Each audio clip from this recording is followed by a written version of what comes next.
Hello. Hello, hello, hello. Oh, oh, it's you tonight. Not often that happens, I gotta say. How are you? I think it was special effects instead. That's right. We'll call it that. It's a fade out. You plan to do it, is what you're supposed to say. It was a fade out, yeah. That's right. Good fade out. I liked awesome, yeah. awesome, Hi, hello, it's How are Thursday. I'm probably going to change my light here to the other side because this is really not good. This might be a bit better. How you all doing tonight? How's everybody? There's the beautiful Pusa. Oh, Natasha, you're too sweet. You're too sweet. My God, you were here early. I was just plugging in everything. What was around 7:30, and I seen your name. I appreciate it. I love the enthusiasm. How are you guys doing today? Good to see everybody. Sunshine Cooper, what's up? Nice to see you coming back and back to our streams. It's always good to have you. And the original with a thumbs up. We should be giving you a thumbs up, really. Yeah. I should give some like a gold wrench or something. Yes, exactly. I agree. It is well deserved. You're the most. I mean, lots of great people in this chat. Don't get me wrong, but you've been with us right from the beginning, and yeah, can never thank you enough. Yes, that's right. You like to stay up late. I think the last time you were here, wasn't it like 5 o'clock in the morning? Something like that, eh? Or something like that. When you finally said that it's time to go to yeah. bed. No, yeah, you're a trooper. Like it's really appreciated. Where are you out of, by the way? If you don't mind me asking. What's your home base?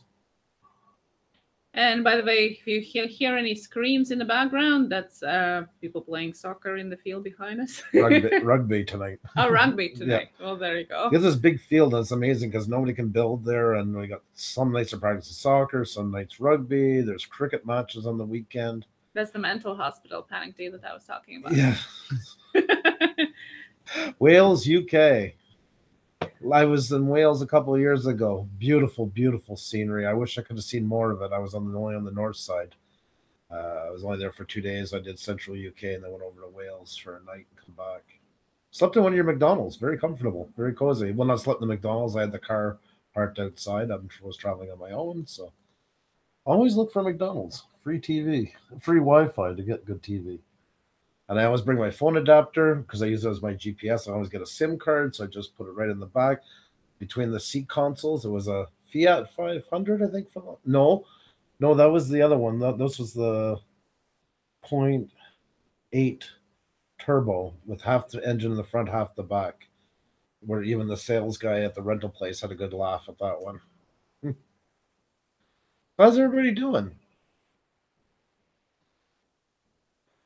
Yeah, that's right, Panic T. We're spread thinner than jelly, my friend. Sometimes. I think they are spread too. They are streaming right now. They're oh, right. They're haunted recordings. Yeah, that's a good idea. If you want to listen and try to find the ghostly sounds, that's what they're streaming while they are being on our stream. That's right.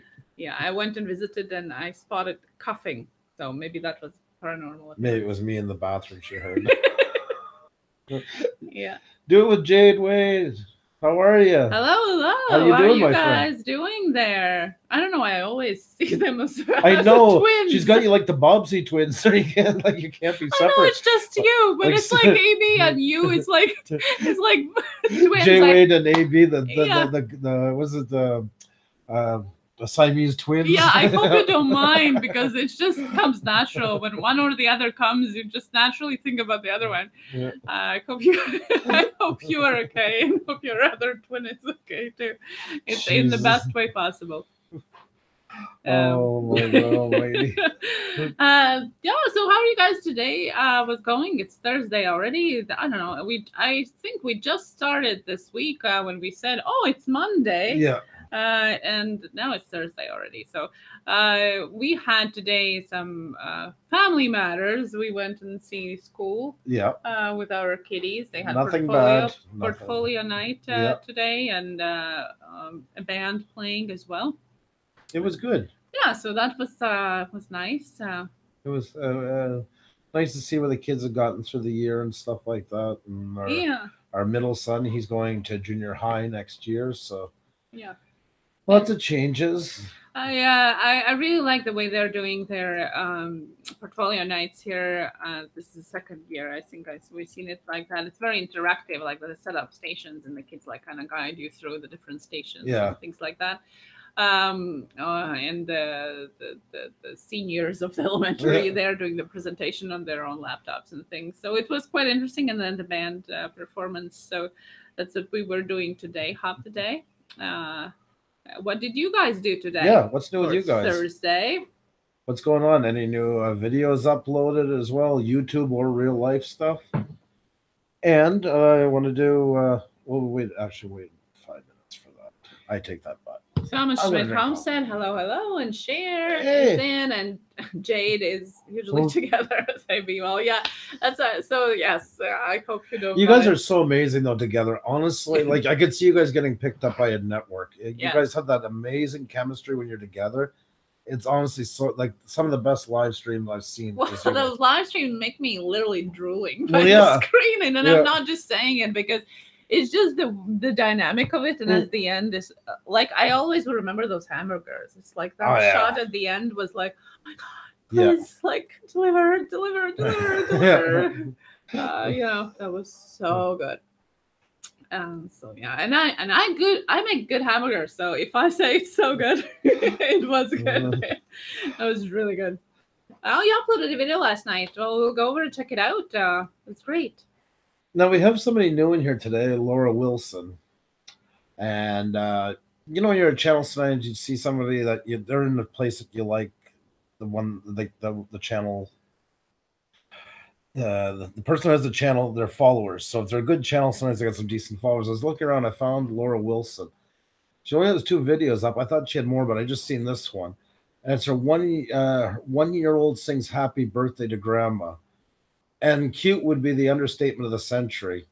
And you really got to check that out if you get a chance. I'm just going to show 2 seconds of it because I want you guys to check it out on her channel. But this was just too cute. I hope you don't mind me. Hide. There we go. Sorry. I'm doing too many things at once today. There we go. Isn't that the kid? She's so adorable. She's so into it. So yeah, if you get a chance, go check her out. She's so beautiful. Yeah. I was telling her what a great a gift that you could never put enough money on, that no money could ever replace. My God, am I ever tongue twisted tonight? I don't know what's going on. Wish I could say I was drunk, so I could just as an example, but I don't drink, so I guess that's a Shelly, Billy, silly Millie. Say it 10 times. Suddenly my problems don't seem so severe. So that was the goal. Thank you.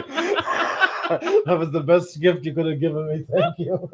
Talk about a gift you can't put money on. There you go, folks. That's what it's all about. Well, you gotta train your tongue, exercise it. That's right. That's right. My Japanese lifestyle UK. Another man that's up way past another person, I should say, because we have our lady from Wales, and then we have you. So another 5-hour time difference. So good to have you here, or one of our guests from last week. And Neil, I must say, I seen your post today on Twitter right in the morning when we woke up. So I woke up and I seen your post with a coffee and watching our stream from yesterday. Yeah. And I thought, oh my God, this is so awesome. It just really made me smile. And Xenia come out and she's like, look. I thought we got stocks or something for a second. Yeah, because I just thought it was so sweet. And it just, I don't know, it just instantly brightened my day because I just, like in the morning with coffee scrolling through what's new and it's like, oh my God, it's so cute. No, it was really nice. It just was nice to wake up with a great smile, So thank you for that. Bottle caps. I didn't realize when Xenia was talking about your. By the way, good to see you here. I didn't realize in Facebook the other night when she was talking about your picture and she was saying she liked your phone holder. I didn't realize you had sent us your Well, it's pretty. Well, yeah, a selfie. I guess I'll call it when he was watching our live stream of the cake. Yeah. Bottle caps on the camera. I didn't realize that was the theme behind it because you just mentioned about the phone holder, and I went back and after. It is a really cool holder, by the way. So did he answer about where he got it or how he made it? That was my question. Oh, I don't know. I was curious because I would like to have one like that because it's really awesome. Yeah. You know, and it's not huge, and you can still plug in.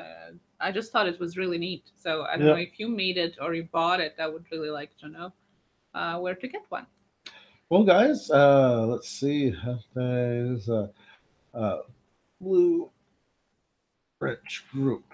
So we try to most nights here just for the fun of it.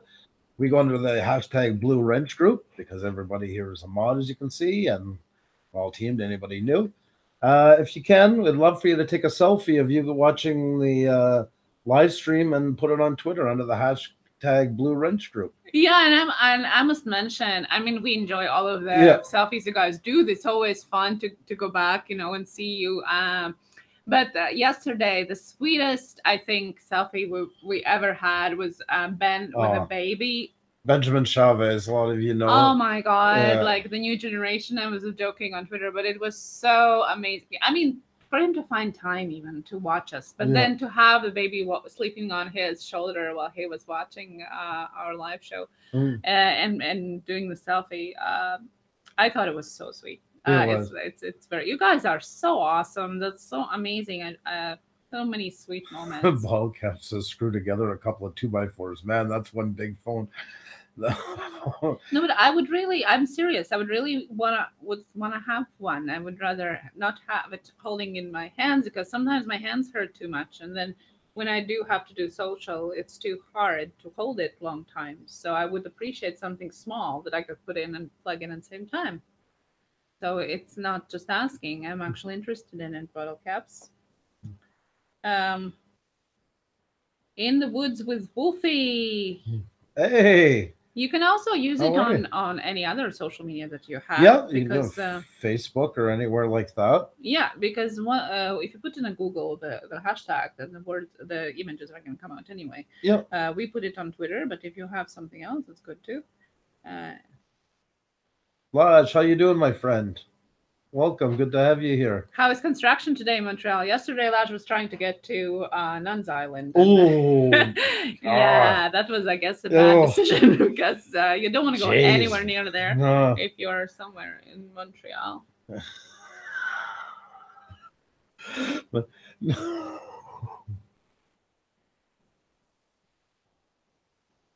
this is awful. Yeah.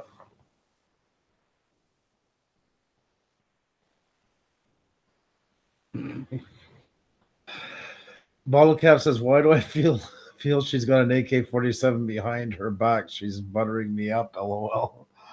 And I know, really, Bottle cap, she was really, really into that stand. I'm not kidding. That I can tell you because she brought it up a couple of times. So, Laura, it's 8:15 here. We're on the same time zone as New York.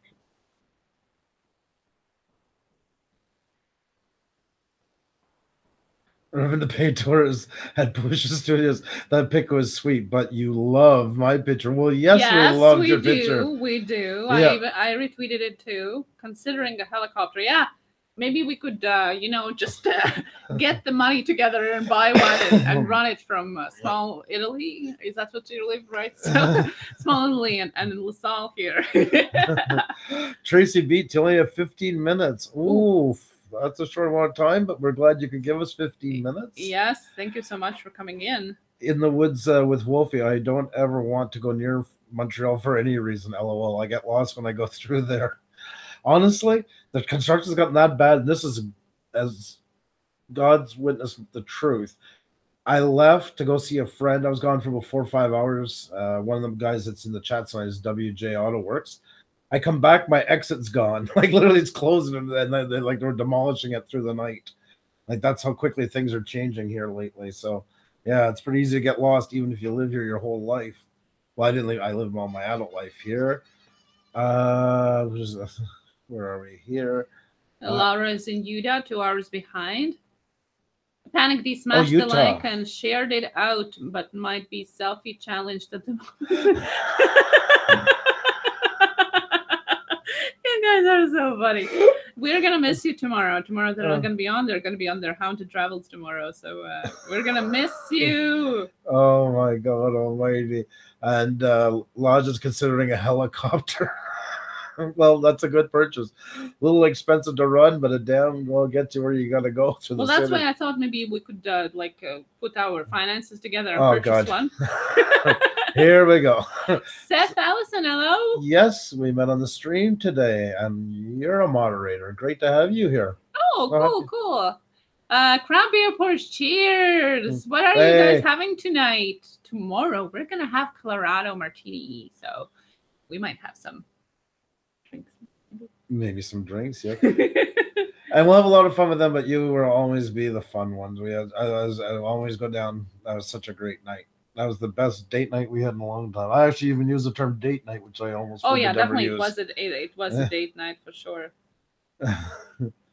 Pulling over time, going on a trip in 2 weeks. Work. Yes, fun. Well, that's good, Tracy. I hope you have a great time. Well deserved. I'm happy. We're happy for you. Congrats. And yes, Panic, you have been really good. Oh my goodness. First one since number 33. And this is number, what, 60? 68, I think. That's great. Oh, you guys have been so awesome. You're all awesome. We have really good. Just sipping a light one. And yes, just one crap. Brandon, you're so funny. Enjoy yourself. You guys are awesome people. Awesome. Oh, Sophia's passion for cooking. Hey, how you doing? Been a while. How's things? Good to have you here. Bringing on our guest in a few minutes.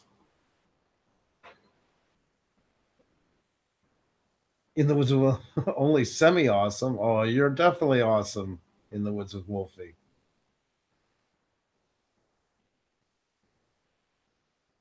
Oh, that's Tracy. Real life comes first, and we'll miss you. And when you come back, and if we got a bit of vacation going on this summer, and when we line up, we'll definitely be lining up. So, we hope you have an amazing time. It's well deserved.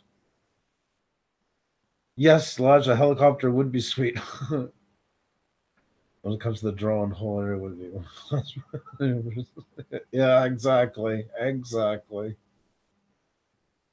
Well, of course we're going to miss you, Tracy. It's impossible not to. How can somebody not miss you? Thanks, Seth. Well, actually, I have a Canadian accent. Xenia has a Latvian one. That's where she grew up. She grew up in Latvia. Yeah, and when I go to Latvia, then they say that I have accent too. So I guess no matter how I talk, I have an accent. Just a different accent to the people, depending where you are. It's honestly, it's very upsetting when you actually start having an accent in your mother tongue. Yeah. Well, yeah, you don't get to speak Latvian too often, so. Yeah, no, for sure, and it's just I didn't realize that I actually do have it. We used to laugh at people who would come from a year abroad, and would have English accent to them. Yeah. But I lived here for about 10 years now, so I guess you're one of us now. Yeah, whether you exactly. Like. Oh, see, it was so cute. I had to play it again. That is really cute. I don't know. I did. I got halfway through it, and then we got a phone call, and then I had to leave for a few minutes. And I'm going to promise watch another one. I feel so bad. He actually was telling me about it right before we went on stream, because I was saying that I was on your live catching cups. And he was telling me about the videos, so we're gonna both now go and watch it. Oh, so. Bottle Caps has sent me something. Sent me something. Let's go see. Woohoo! Let's go check. Let's all go to the lobby. See you, Seth, later. Take care, Seth. Thank you so much for coming. Tracy was going to surprise her daughter for her 30th birthday. That's so amazing. Oh, you took pictures of. Oh, there you go, Xenia. Oh, okay. I think it's a hint for you, Andrew, to make it. I guess so. Maybe. Thank you so much. Maybe in the gas right here. I want to share pictures of. No, that would really help. And it's small because all those holders are so humongous. There's bottle caps. Cell phone holder. Oh, nice. And he did make it himself. Yeah, it's. I mean, you're right. It's not that it's hard. Yeah. I was more when you said putting a couple of 2x4s together. You went. I was thinking actual 2x4, but I see what you mean. You did them on what? You're about maybe what 4.5, 5 inches high at the top end or something like that. But yeah, that would be pretty easy to figure out. Good idea. I like the way you notched and everything like that. So now I want one, please. We're gonna come back with updates soon, hopefully. Or nagging. He's not built it yet. He's not built You're yet. allowed to ask me next time if I have it already or not. Okay, Sophia, thank you so much for dropping by. You have a good night. Yeah, no, exactly. I like doing stuff like that. I built my daughter's bed. Yes. I'm not a master carpenter or anything like that, but I wanted to build it in a way that she would have more room. So I built the drawers under. Well, I'm lying. I didn't build the drawers. I built the toy box in the middle, but I didn't build the drawers.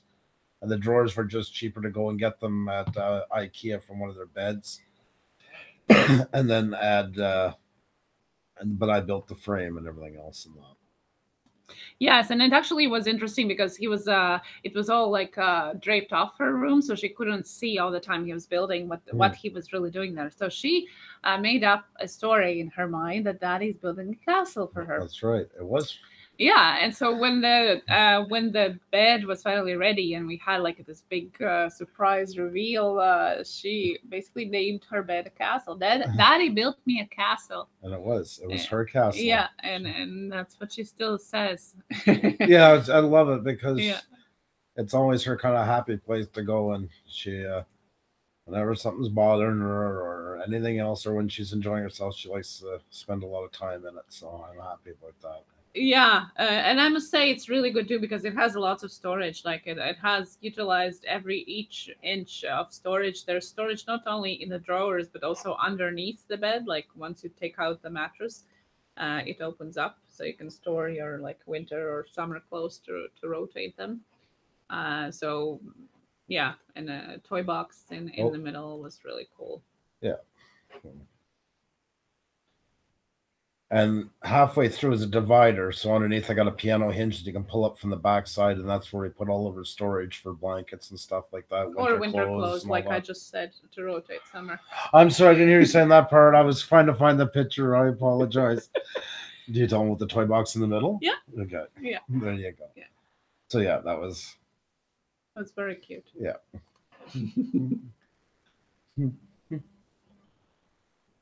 Well, I guess it's about that time. What do you think? Yeah, well, while you're doing that, let's go and see who is in the chat because we have welcomed everybody. That's cool bed, by the way, Bottle Cap says. Oh, thank you very much. Who is in the chat? By the way, for those of you guys who don't know, we are located in Montreal, in Canada, and on a daily basis, we do business photography and videography. That's our business. We do for family occasions, private shoots, and for businesses. Is right. And then on the side and passion, we do our YouTube channel here, and we are live 6 times a week from Monday to Saturday, every day at 8 p.m. Eastern. Tuesday Tech Talk, and all the rest of the days we have awesome guests on, like we are going to have tonight, and awesome you in the chat. Very good. Sorry. Let's see who is in the chat. Yep. Oh, you're not bringing up. Oh, you got yours? Okay. So Anya is home finally. So as she said, so can that's good. Kick up your feet and relax. And Bobby, is it who's in? And Ballcaps, thank you for your pictures once again. In the Woods with Wolfie. I just love that theme. Yeah, it is. It's an amazing name.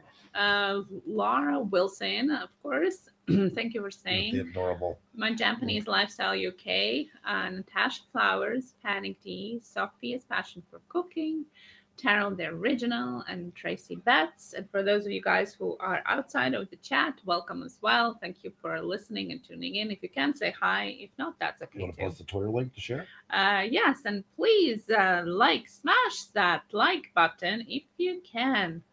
And we would really appreciate if you can share our live stream as well. The more the merrier. Let people know. If you're too lazy to do that, go over to our Twitter account and reshare one of our numerous posts today about this video. Oh, Remy Moore just came in. If you're too lazy to do that, that's okay. How are you, Remy? Share. I saw she left. Oh, no. No. Share is in too. We could never forget you. Yes. And Remy Moore. Hello, hello. Laura Wilson asked what our names are. My name's Andrew. And my name is Ksenia. Everybody gets nervous when they hear it because they're worried they might have to say it or write it at some point. I found this girl. She actually is in States. She's a photographer. We just got in touch in one of these mastermind groups about social media, girls rule social media kind of thing. Her name is... Okay. Excuse me, yeah. Her name is Ksenia, but with Y at the end instead of IJ. So I was curious because, usually don't get that thing too often. So the way she tells people how to spell it is Kiss. Yeah. Yeah. Kiss Enia. So Enia, like you would, there used to be a band, like a music singer, Enia. Yeah. But at the beginning, you would say kiss, like to kiss somebody. So that's how she teaches people to pronounce her name. So Kiss Enia. That's how I usually tell people how to pronounce your name. Yeah. Do the show like the soft and the hard cons. So Xenia. Yeah. I like the Kiss version because it's actually it's more softer because there is no Z sound there. It's S sound. It's not Xenia, it's Xenia. So Jesus, Paul. But I'm so used to different names like Sin, for example, or Mrs. Kalashnikov. So you can call me any of those if you would like. That's okay too. Thank you, Cher. And hello, Laura. Actually, Laura, it is a tricky one to spell. That's why everybody messes it up at doctor's office. It's spelled KS like that, and it's not. So it's not an easy one. My name seems so bland and boring after when we're beside each other. This is the right way to pronounce it.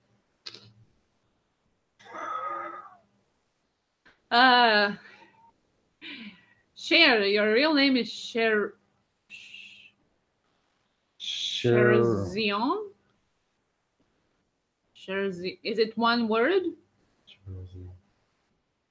Wow. I don't know what you posted there was XNEA. How the hell you pronounce that? I'm laughing at In the Woods with Wolfie. I'm never going to remember how to say her name. Yeah. Oh yeah, I know. Kiss Your What. I was waiting for some. Enya, like a singer. I like her. We're not in an adult swim yet. Oh, Laura, don't worry. Oh my goodness. Yeah. She goes to. We always joke. She goes to even to a doctor's office, and they see her name. They come on. They're like, and she's like, yeah, that's me, and she just don't even try to correct them. So, Cher, how do you pronounce yours? Can you write the transcription, please? She wrote that. Yes, it is. Yeah, but the pronunciation, Cher. I don't know. I don't want to mistaken it. Doritos and the. Thank you. Yeah, I like your energy. Yes, exactly. Nothing wrong with that. I can feed off that any day. Bit too heavy here. You send the go-karts, mini bikes, buggies, and how-to shenanigans. Oh yeah, I like you already, and I just read your. See what happens when you write a good about section in YouTube? We preach about it, how important it is. There you go. Subscribe. 277. You got me, my friend. And once again, don't forget to like and smash that button, as Dorita was saying. And while we're waiting for our guest, tweet out that selfie of yours if you can, of you watching our live stream, or just a selfie of you with the hashtag bluewrenchgroup. So let everybody see who you are. There we go. Okay, it's 8:31. Let's get our guest going here. This is Jaded Diva. Hey, how are you? Wow. New channel for your farm. It's only for special occasions, bottle caps. You just open it. Cool. Well, there you go. Now you're number 3 in subscribers. I can't watch right now, but I'll definitely check it out after. Jada Diva's got an amazing channel and now has a second amazing channel, so definitely check him out.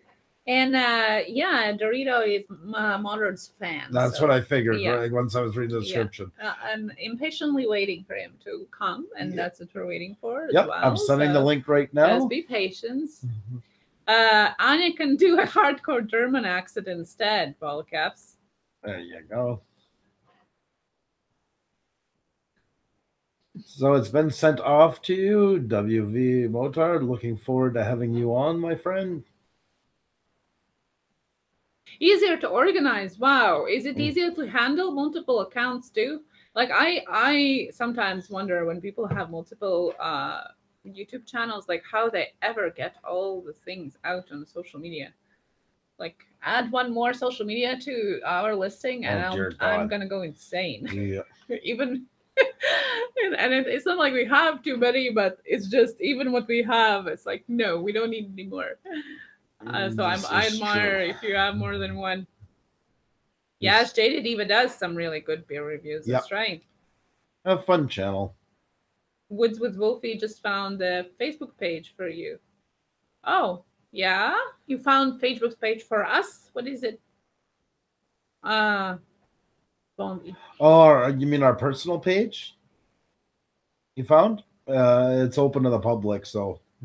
Yeah, there's personal and there's a business page. Oh, Mama Goonie, how are you? Personal is public. We met today as well. Good to have you here. We'll give you a blue wrench. Hey, how are you? Hello, hello. We can't hear you. We can't hear you.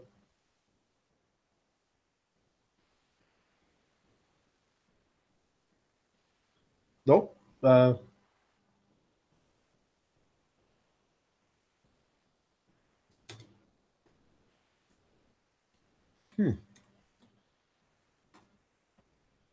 Oh no.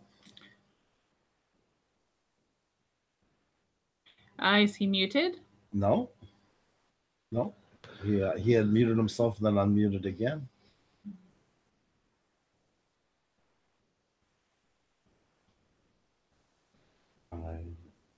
We'll have to try again, I guess. Oh, he's gonna. Okay, he's coming back. Okay. Let's hope that once in a while we get a glitch here and there. Let's just hope that one goes fast because I'm dying to talk to this guy. Yeah, and so are people in the chat. I think they're excited to see him too. Yeah. What about now? Ah, we got you. We got you now. All right. You scared me half to death for a moment because we had that happen the other night for the first time ever and we couldn't make it work. So my heart was holding until you came back. Well, it was probably mine. I was going to try the headphones, but you know, if you can hear me pretty good now, then that's okay. Oh, I hear you perfectly. Yeah. How are you doing? Good. Thanks for having me on. Appreciate it. Oh, thank you for coming on, man. I'm right into this. This is right up my alley. So yeah, this is hope I can I know I'm not like Hazy Days and some of these other guys you had on, but you know, I'll do my best. I think you're right in the niche. This is what we've been doing since the beginning, is trying to get channels from every different walk. You know, we don't want to do just cars or just cooking or all that stuff. It's a variety. And you definitely are something different. Yeah, that's awesome. So I'm really glad to have you here tonight. You've done live streams though before. Oh yeah. I've been on not really like a talk show live stream, but I've been on live streams, you know, with, like I said, Hazy Days and some other guys, Sunshine Cooper, and we just did a McDonald's Nug challenge. Yeah. And, yeah, that was rough. Oh, man, I don't know how you did it. I don't know. Where did you get the I don't know, the gumption or the stomach or what? I'm trying to think of the word to best suit what you're doing that. Well, I'm more impressed VTARD and Hazy, you know, hitting close. Well, VTARD did 61 and I did or Hazy Day did 57. Yeah. and I did 45, and then Dorito on here, he had to do one up on me, of course. We were battling back and forth, so I copped out at 45, and I said, Dorito, you do one more, and you got it, buddy. And then Natasha did a great job. She did her 12, you know, and oh my. I think us Americans have a better stomach for that. And that was the first time Hazy had really had McDonald's McNuggets too, and I was impressed. So he didn't mention that part, did he? I don't think. No, Natasha is saying it has put me off chicken nuggets. I bet after this, my God. I used to like them too, and I'm not eating it much anymore now. You know, I'm gonna have to wait. Anything chicken, I'm not really in the mood for right now. So it's the old expression, too much of a good thing. Yeah, you know, and I used to love chicken nuggets. I used to always get like the #2 with a 10-piece side with sweet and sour stuff, you know, and the orange drink. I was disappointed when they took the Hi-C orange drink because I grew up on that, you know, and now they changed it with Fanta orange and it's carbonated. So I just don't like it. I'm not much into carbonation, so yeah. You and I got the same kind of ordering style, I see, right down to the sauce. Yeah. You know, I mean, I'm 50 years old. I just turned 50 this year. So, you know, it seemed like McDonald's, I don't even remember not having McDonald's. You know what I mean? You're 50 years old this year? Yeah. I just turned January. You're kidding me. No. I will tell you. You look much younger than that. Thank you. I'm 44 and I turned 44 in January, and I thought you were like, I'm thinking maybe 35, somewhere in that area most.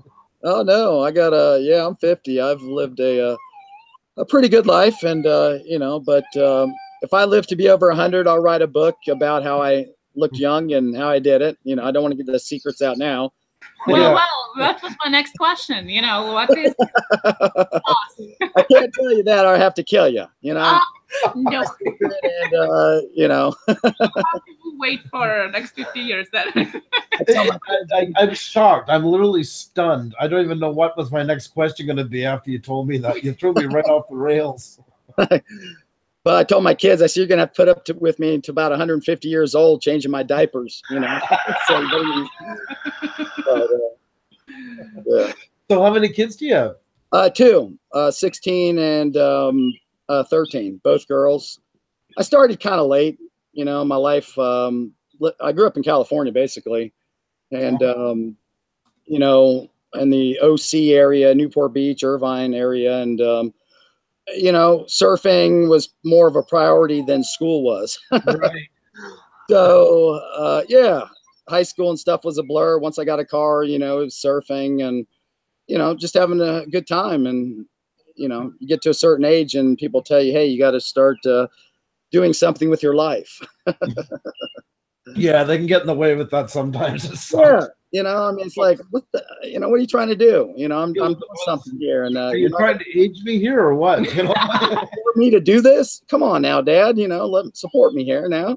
You know, so I thought I had you around for, and but yeah, so you know, but yeah, it was fun. I mean, like I said, I lived half in California and half back here, and you know, can't complain. I just don't like the winters back here. Well, so you've been doing it since you were young, living out there as well? In California. Yeah, but then like going to West Virginia. Oh, I see what you mean. Yeah, yeah. West Virginia, I used to come back here and spend my summer times with my grandparents. They were like second parents to me. Yeah. My mom would fly us out here, and then she would stay for maybe a week or two, and then we'd stay as kids, and we'd all kind of meet up here with my grandparents up at the lake, ski. You know, I was into barefoot water skiing and everything, and you know, just whatever we could do on the water, we'd do it, you know. And then my grandparents would fly us back to California. They'd stay for about a month, you know, like after they were retired and stuff. And as I just got older, my mom would just throw me on a plane. And, you know, back then, you know, you just give them to a stewardess right at the gate and say, here. Get them there. Grandparents will be on the other side, you know, and you just give them on the plane and you go, you know. It was nice. I always had first class most of the time because they always wanted to watch you, you know. Oh, and, that's yeah. right. So it depends which stewardess or who the lady would give me to, you know what I mean? Right. Sometimes I would get in the bulk in the you know, regular class, or sometimes I'd get with the first class stewardess, you know, build me a tent and stuff, and I'd have the life, you know, flying back and forth, and it was crazy, you know. But yeah. It was kind of a life. We did that with my son, my oldest one. He's 20 now. And we used to send him, I mean, still in the same province. We'd send him to Eastern Quebec. And It was the best thing we ever did for him. He had some of his most amazing summers. You can't give it summer to a child like that when you're both working. Oh no. And, you know, it's the most, like, somewhere I worked said, "Oh my God, how can you do that to your child?" My answer was, "How can I not do it for him?" Then it would be just selfish. I'd be keeping him here just for me. You know? You know, you're going from a concrete jungle out in California to a place, I mean, you can see behind me of just trees and green and forest. And, you know, I might look, if I'm not talking too loud, I might have deer come over here and graze by the fence or something. You know what I mean? And people ask me, why you missing most of your summer in California? Yeah. Well, you know, it was just a different summer back here, you know, and, you know, you visited your grandparents and family members that you haven't seen in a while, you know, and it was great. It was just great growing up back here. And I always kind of felt that West Virginia was kind of a better fit for me, you know? Yeah. So, my mom's from here, and I had to meet a girl from West Virginia and end up getting married. So, so I guess it was in your blood all right from the beginning. Yeah. But you do know we're a separate state, though, right? Yes, I do. A lot of people say, "Oh, I have friends in Richmond or family in Richmond." I'm like, "Yeah, no, I'm in the actual state that became a state in 1863." You know, you won't get fighting for me on that one. I understand completely. So, you know, we had to jump on the plane up here. You know, I'm northern West Virginia, so Pittsburgh, PA, is the closest airport, about an hour and a half. And I get on the airplane and people would say, "Oh, where are you coming from?" I'd say, "Oh, my grandparents down in West Virginia." And they're like, "Oh, isn't there an airport closer in Virginia for you?" And I'm like, "No, the state right here in West Virginia." You know, it's like, holy people, you know, don't you read a map? You know, come on. Yeah.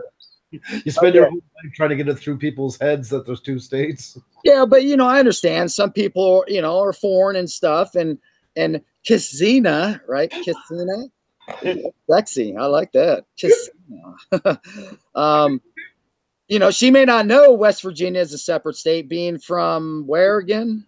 Latvia. Yeah. So, you know, I mean, I couldn't tell you much country or states or things with inside hers, you know what I mean? So, but, you know, some people that I knew were American should have known that, hey, yeah, West Virginia is one of the 50 states. It's not. It's part of the elementary. Then I may give him a credit of down, say, well, maybe I'm saying Western Virginia. You know what I mean? So, you know, I don't know. But I used to be a truck driver down. I used to drive the Eastern Seaboard a lot years ago. So I hauled out of West Virginia and everywhere. So nice area, lots of good scenery and everything. And beautiful spring, summer, fall. Winter comes, it's brown, nasty, yucky. You know. I knew it was a state because I knew John Denver's song and Almost Heaven. Yeah, and that's why I don't know all the states. I'm not a geography buff, but that's why, because of the song. Now, with my job and stuff, I work with a lot of people from different countries and stuff, and you know, they don't know a lot of the states either.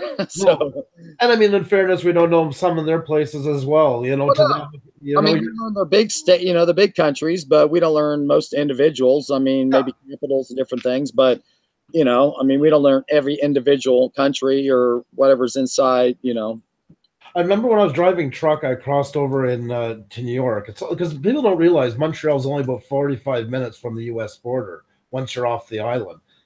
And the first town you come to is Rouse's Point, about a mile or two after the border. And I was in a McDonald's, and there's a girl there. I was 19 at the time. She was around my age. And I'm going, like, digging through my money to get some American out because I just crossed the border. And she looks at my money, and she's shocked. And she's like, wow, what kind of money is that? Because it's all colors. And I'm like, well, it's Canadian money. And I find that she lives in Rouse's Point. It's like, Jesus, you've never seen Canadian. Like, seriously? I'm not from Mars, you know? Like, it's... Yeah, some people, you wonder, you know, what rock did they just come under? Yeah, it's like, you know, God, I didn't know the second biggest country in the world was like a mile from me. You know, like, you know, I was able to go to Canada. I've been to Niagara Falls one time for a wedding, which was beautiful. And then I've been to Victoria and British Columbia on that side, on the West Coast. My family and stuff, we used to do trips up Oregon, Washington, you know, up into Canada and stuff like that. Mount Rainier, do the parks and all the stuff like that. And cool. Yeah. Bottle Caps is from there. He's a very proud BC guy, so he'll be happy to hear you naming off Victoria and that. So it was beautiful in there too. I was probably about 11 or 12, but when I got there, I just remember it all being kind of like I was in the English, somewhere in the UK or somewhere. Yeah, English stuff around, and how it was, Victorian, I should say, setting for Victoria, Canada. Our tribute to the Queen that we don't even bother with half the time. So yeah, it was it was interesting growing up on the West Coast and then spending time back here and stuff. And that's a great mix, I think. Oh yeah, it was really great to experience. Growing up on the California, my dad always asked me too. Being able to see both parts of California and West Virginia. Were you glad to grow up in California, or were you glad to grow up in West Virginia? And I told him I can't really tell, you know what I mean? Because different parts and different things I like about both parts of, both of them. Well, yeah. I think it's the best of both worlds myself. Yeah. So it was, it's always good. And I kind of liked it when I was living in California, was able to come here and visit West Virginia, you know what I mean? Because I spent a lot of summers, and I used to come back a few times in the wintertime. And, it was just kind of going up to like Big Bear and going skiing for a week or so, or heading up to Mammoth or something and skiing. But I never spent a lot of the summers, Yeah. So when I first came back here, I was into hunting and stuff because my grandfather was still alive, and we'd talk about stories and different things. And once he passed, I kind of just got out of hunting and everything else. And then winters just became like from, 1st of November, end of October to, 1st of May sometimes, they just got to be really long. So yeah, it's really hard. I see why a lot of people now have a house in Florida or kind of do 6 months in different areas. You got to have hobbies in the winter. You got to have something that can keep you going through, something that interests you. It's a long winter if you don't. Well, you're looking at it. This was kind of the start of October. I mean, my channel says I've been on since 2009, but that was just subscribed so I could just see, unrated or, right. M17 stuff. But I didn't really start my channel until about October. And it was kind of just a relief to, through kind of winter depression, I guess they call it back here. And kind of just, kind of just an outlet of, things that I've already liked to do, and that's why I said I do a lot of my stuff for documentation for maybe people to see, or my kids or my grandparents or grandkids or great grandkids to see. Hey, look at my crazy ass grandfather, or, when I'm seeing out looking back and they show me, remember this grandpa? I don't know who's that crazy dude on the motorcycle, but that's kind of why I'm doing it, not really for the money and stuff. And I do sell some key tags and some stickers and things, but a lot of that stuff, the money I'm making and stuff will go to the Humane Society and stuff for animal shelters and things like that. So and kind of my end off is kind of Walk Good, which is a Jamaican thing. And I really like Jamaica. I've been there and stuff. And, I could see myself settling down in Jamaica one day, Well, the world's your oyster, my friend. And you're used to living in different places. So you're all set for it. There's no culture shock there. And you got a very broad, I like people from smaller areas, because I grew up in a very small area. And I like people who grew up in small areas but have a wide window. And you do. Like when I was reading today what your interest in music was. And it's probably because you lived in both places. I think it's good to see that, because it's very hard in small towns. A lot of time there's like one, maybe two groups. And if you don't quite fit 3/4 of the way in there, it can be hard transition. But I think you're kind of like I was. I can do all the things around a rural area, no problem. But I also like things that don't just go on in there as well. And like your music, is a good example. And that's kind of how my music was. Huh? Sorry. Yes, Nina. Before you go forward, Colorado Martina was asking, where are you from in California? Because she has a feeling that you have grown up around her somewhere. Oh, really? Yeah. Well, I grew up in many different places. Let's see. Let me just do a little quick rundown of my history of my life. So let's see. Actually, I was born in Delaware. Wilmington, Delaware, because my family was from back here in West Virginia. So my dad actually graduated from college back here at WVU in chemistry. Got a job with DuPont in Delaware, you know, the big DuPont plant back in Delaware at the time. And come to find out, back in the time, Bob Marley worked there for 2 years, I think, when he moved to with his mom into Delaware from Jamaica for a while. So if you ever watch his biography. But anyways, that's another story. So anyways, I was about a year old, and my dad took a trip out to California, and it was, I don't know, like 20 degrees or something in Delaware and 70 some degrees in California. Got off the plane in California and said, all right, I'm getting transferred. So brought us all out there, and, you know, a year later or so, got a divorce. So the first place I lived in was Huntington Beach, and that was for a few years. And then that was when we first moved out there. And then after the divorce, we moved to Irvine, and I lived in a place called, oh shoot, what was it called? Parkwood. Can't remember what it's called. It was Park West Apartments, and that will come in later when you hear stuff. But that was Irvine. So I went to school there for a while. My mom got remarried. I moved to Mission Viejo. Wow. And lived there for a while. Went to school down there from about 2nd grade until about 7th grade. Another divorce, moved back up to Irvine. Oh, and so I went to 8th grade and high school in Irvine, California. So from I graduate 86. Oh, we found out she just made the connection where she knows you from. Oh, correct.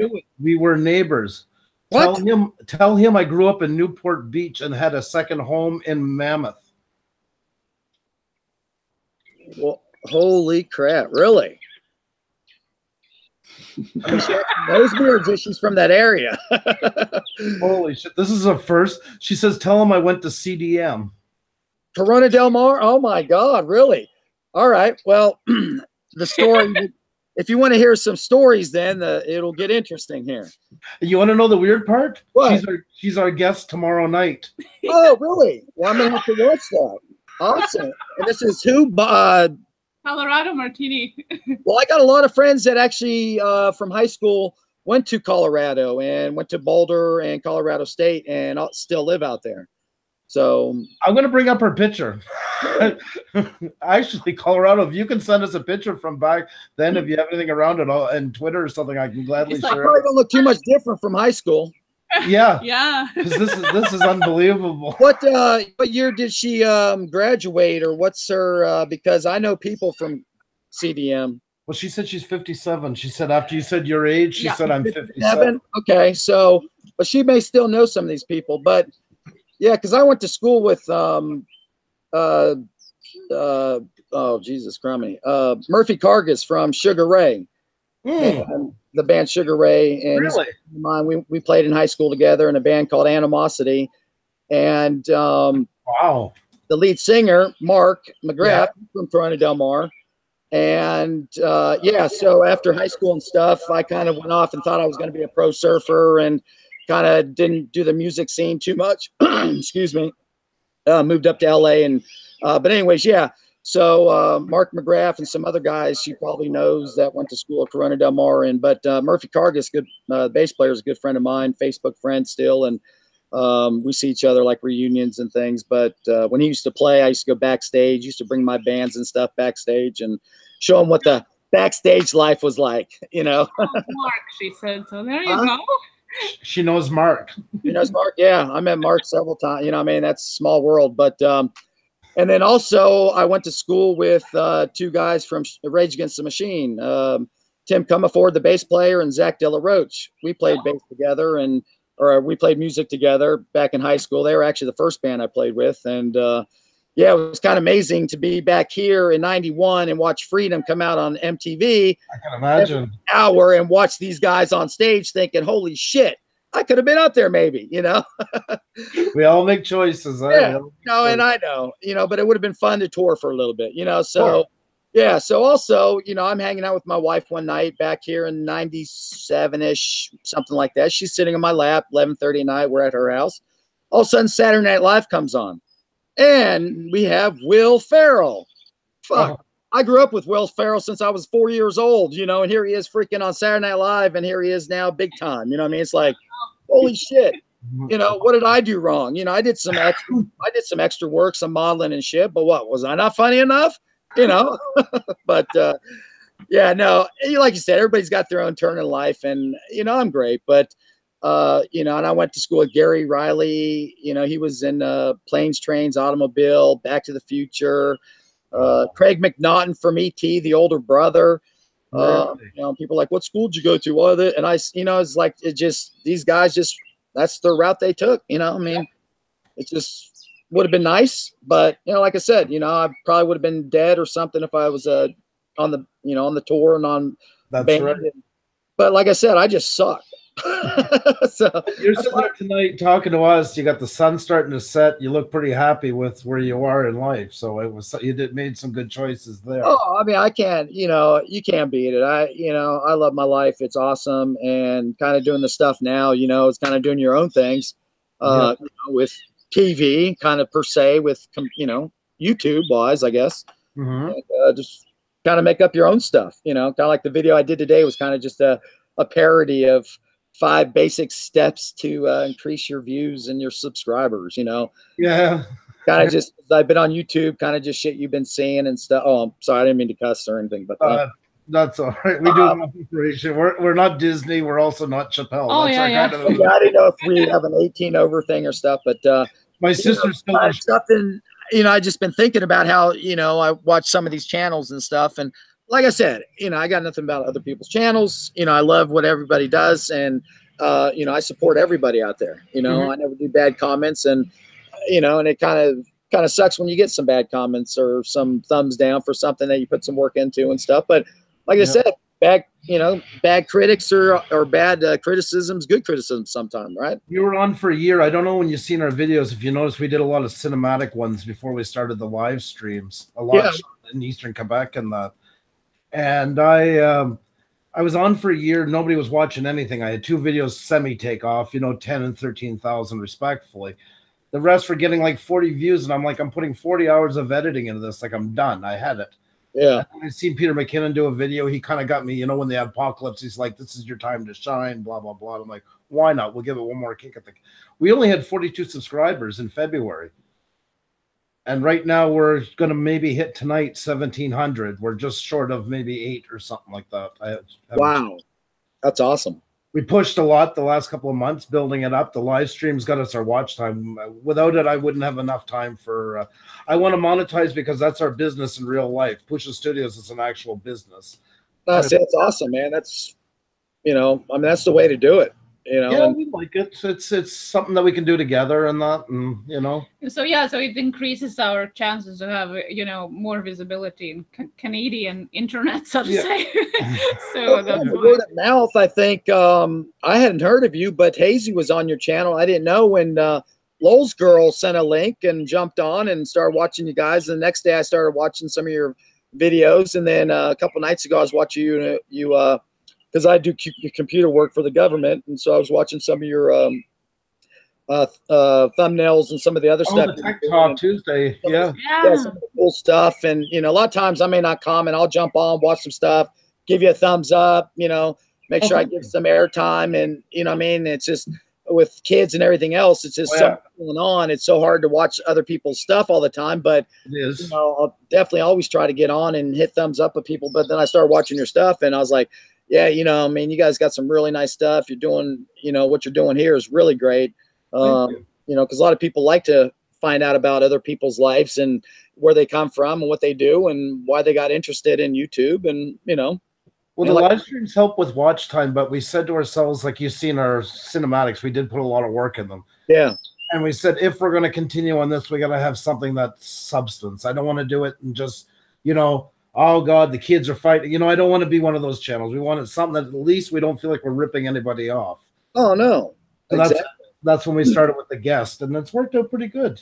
Oh no, like you know, Hazy was saying, you know, he puts up a 2-3 minute video, even if he still gets a bunch of people watching, and you're not going to get a lot of watch time. No, that's you know, for a 3-minute, 4-minute video or something like that. And he's doing, you know, right now he was just building a cigarette Oh, that's amazing, by the way. So he's got talent, you know what I mean? And him doing other stuff like that, him doing his singing, you know, it's just an awesome thing that he does. And the live stream stuff, you know, with that watch time, you know, is like one of the best things you can do, you know, well, it is. Hours up.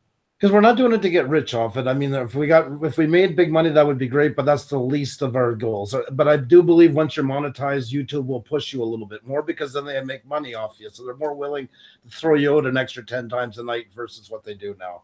That's the main goal of it. Oh, exactly. I could put up a video and I can search my tags and even the upload dates and they won't be there, you know, or something. I know, that sucks. You know, it's like, what am I doing wrong here? Why is everybody else's up there from today or yesterday, but I don't even see mine? Yeah.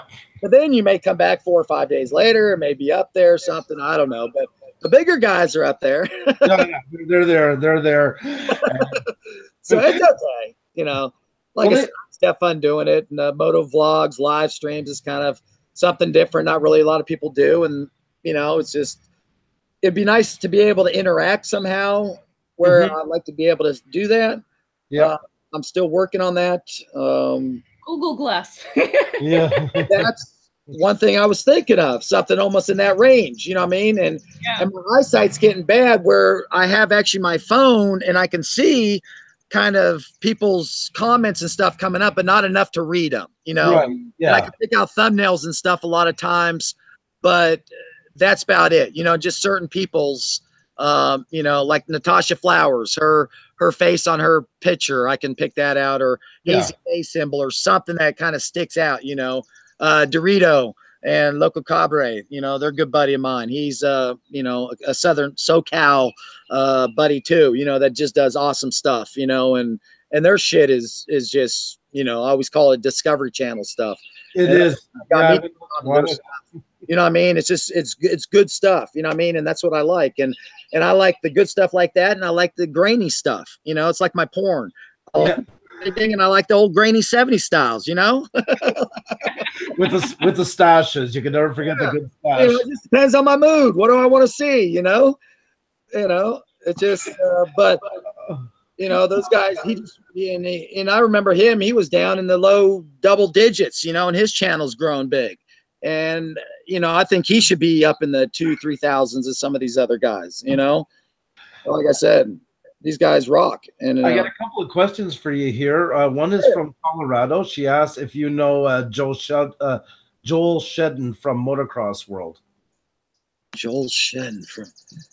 No, I'm so bad with names. If I see faces, you know, growing up in Mission Viejo, I grew up with Jeff Ward, Eric Kehoe, some of these guys that raced. I used to race out at Saddleback, out at Trabuco Hills with, you know, I used to watch out Bob Hanna back in those days, you know, since I'm older. But yeah, like I said, I was looking for his face, but all I got is pictures of him riding, none with the helmet on. What we have big here in Morgantown is with the GNCC racing, the cross country racing and stuff that I do. And they have that on TV and stuff with Racer TV. It's out in Morgantown and stuff with outdoor racing and stuff. Nice. Watch the motocross outdoor nationals, which are coming up here in a couple weeks, or actually this weekend in Hangtown, which is only about an hour from my house on Saturday. I won't be at that, but yeah, I didn't get tickets this year. And a lot of times it's either a rainy mess or it's a hot mother. Yeah, it kind of sounds like us. Yeah. You know, I mean, I was there a couple years ago, but so yeah, you have a lot of the good stuff around here for, you know, in West Virginia for that kind of stuff in the winter.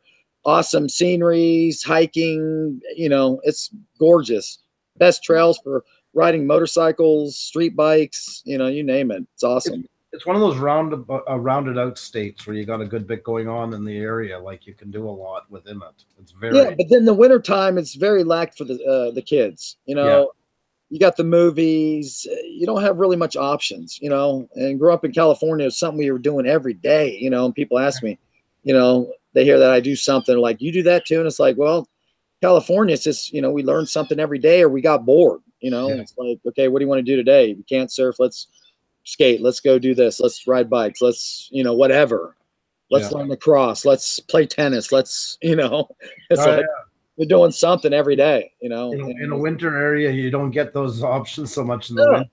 You know, and my kids are stuck in, you know, a lot of times they ride and things, but still their faces stuck in front of their, you know, that's universal now. No matter where you go, that's the one thing they all have in common. Yeah, I know. I mean, how my teacher or my daughter teaches me about, you know, the phone a lot of times. Hey, you know, you can do this with the new update. And I'm like, no, I don't worry about that much. But yeah, that's cool. I'm glad you told me that.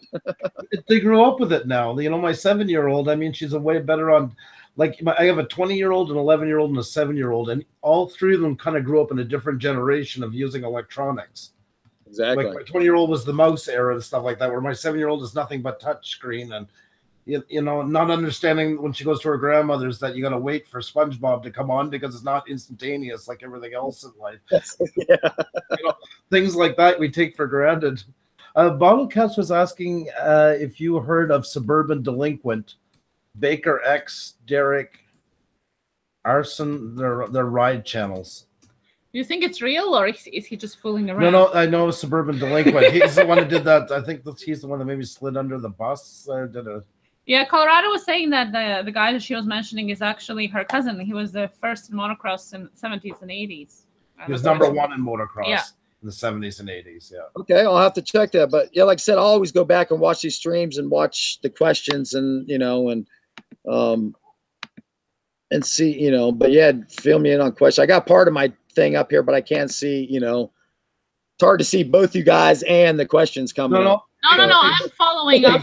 Watching that. Yeah, any good questions? Ask me up. I'm not scared to answer anything. You know, my life's an open book to you guys tonight if you want. She's my secretary, and tonight she's your secretary too. Yeah. So she does all the chat. Yeah, I'm following the chat if there are any questions. People are asking a lot of questions. If you know people this and that. Kyle Turley used to play Saints in New Orleans. I don't know if you know him. Kyle Turley. Yep. Yeah. Oh man, like I said, the bad thing is I've been out of California scene for a while. Yeah. Now it's kind of East Coast, you know. I got some buddies that are still playing some music a little bit, you know, here and there. Got one good buddy back here, Greg Harrison Band on YouTube. If you guys ever check him out, I told him that you may want to get him up on sometime, but this guy is probably one of the best singers around here. He's gone through an incredible life of medical stuff, in a coma, basically had to relearn how to speak, talk, sing.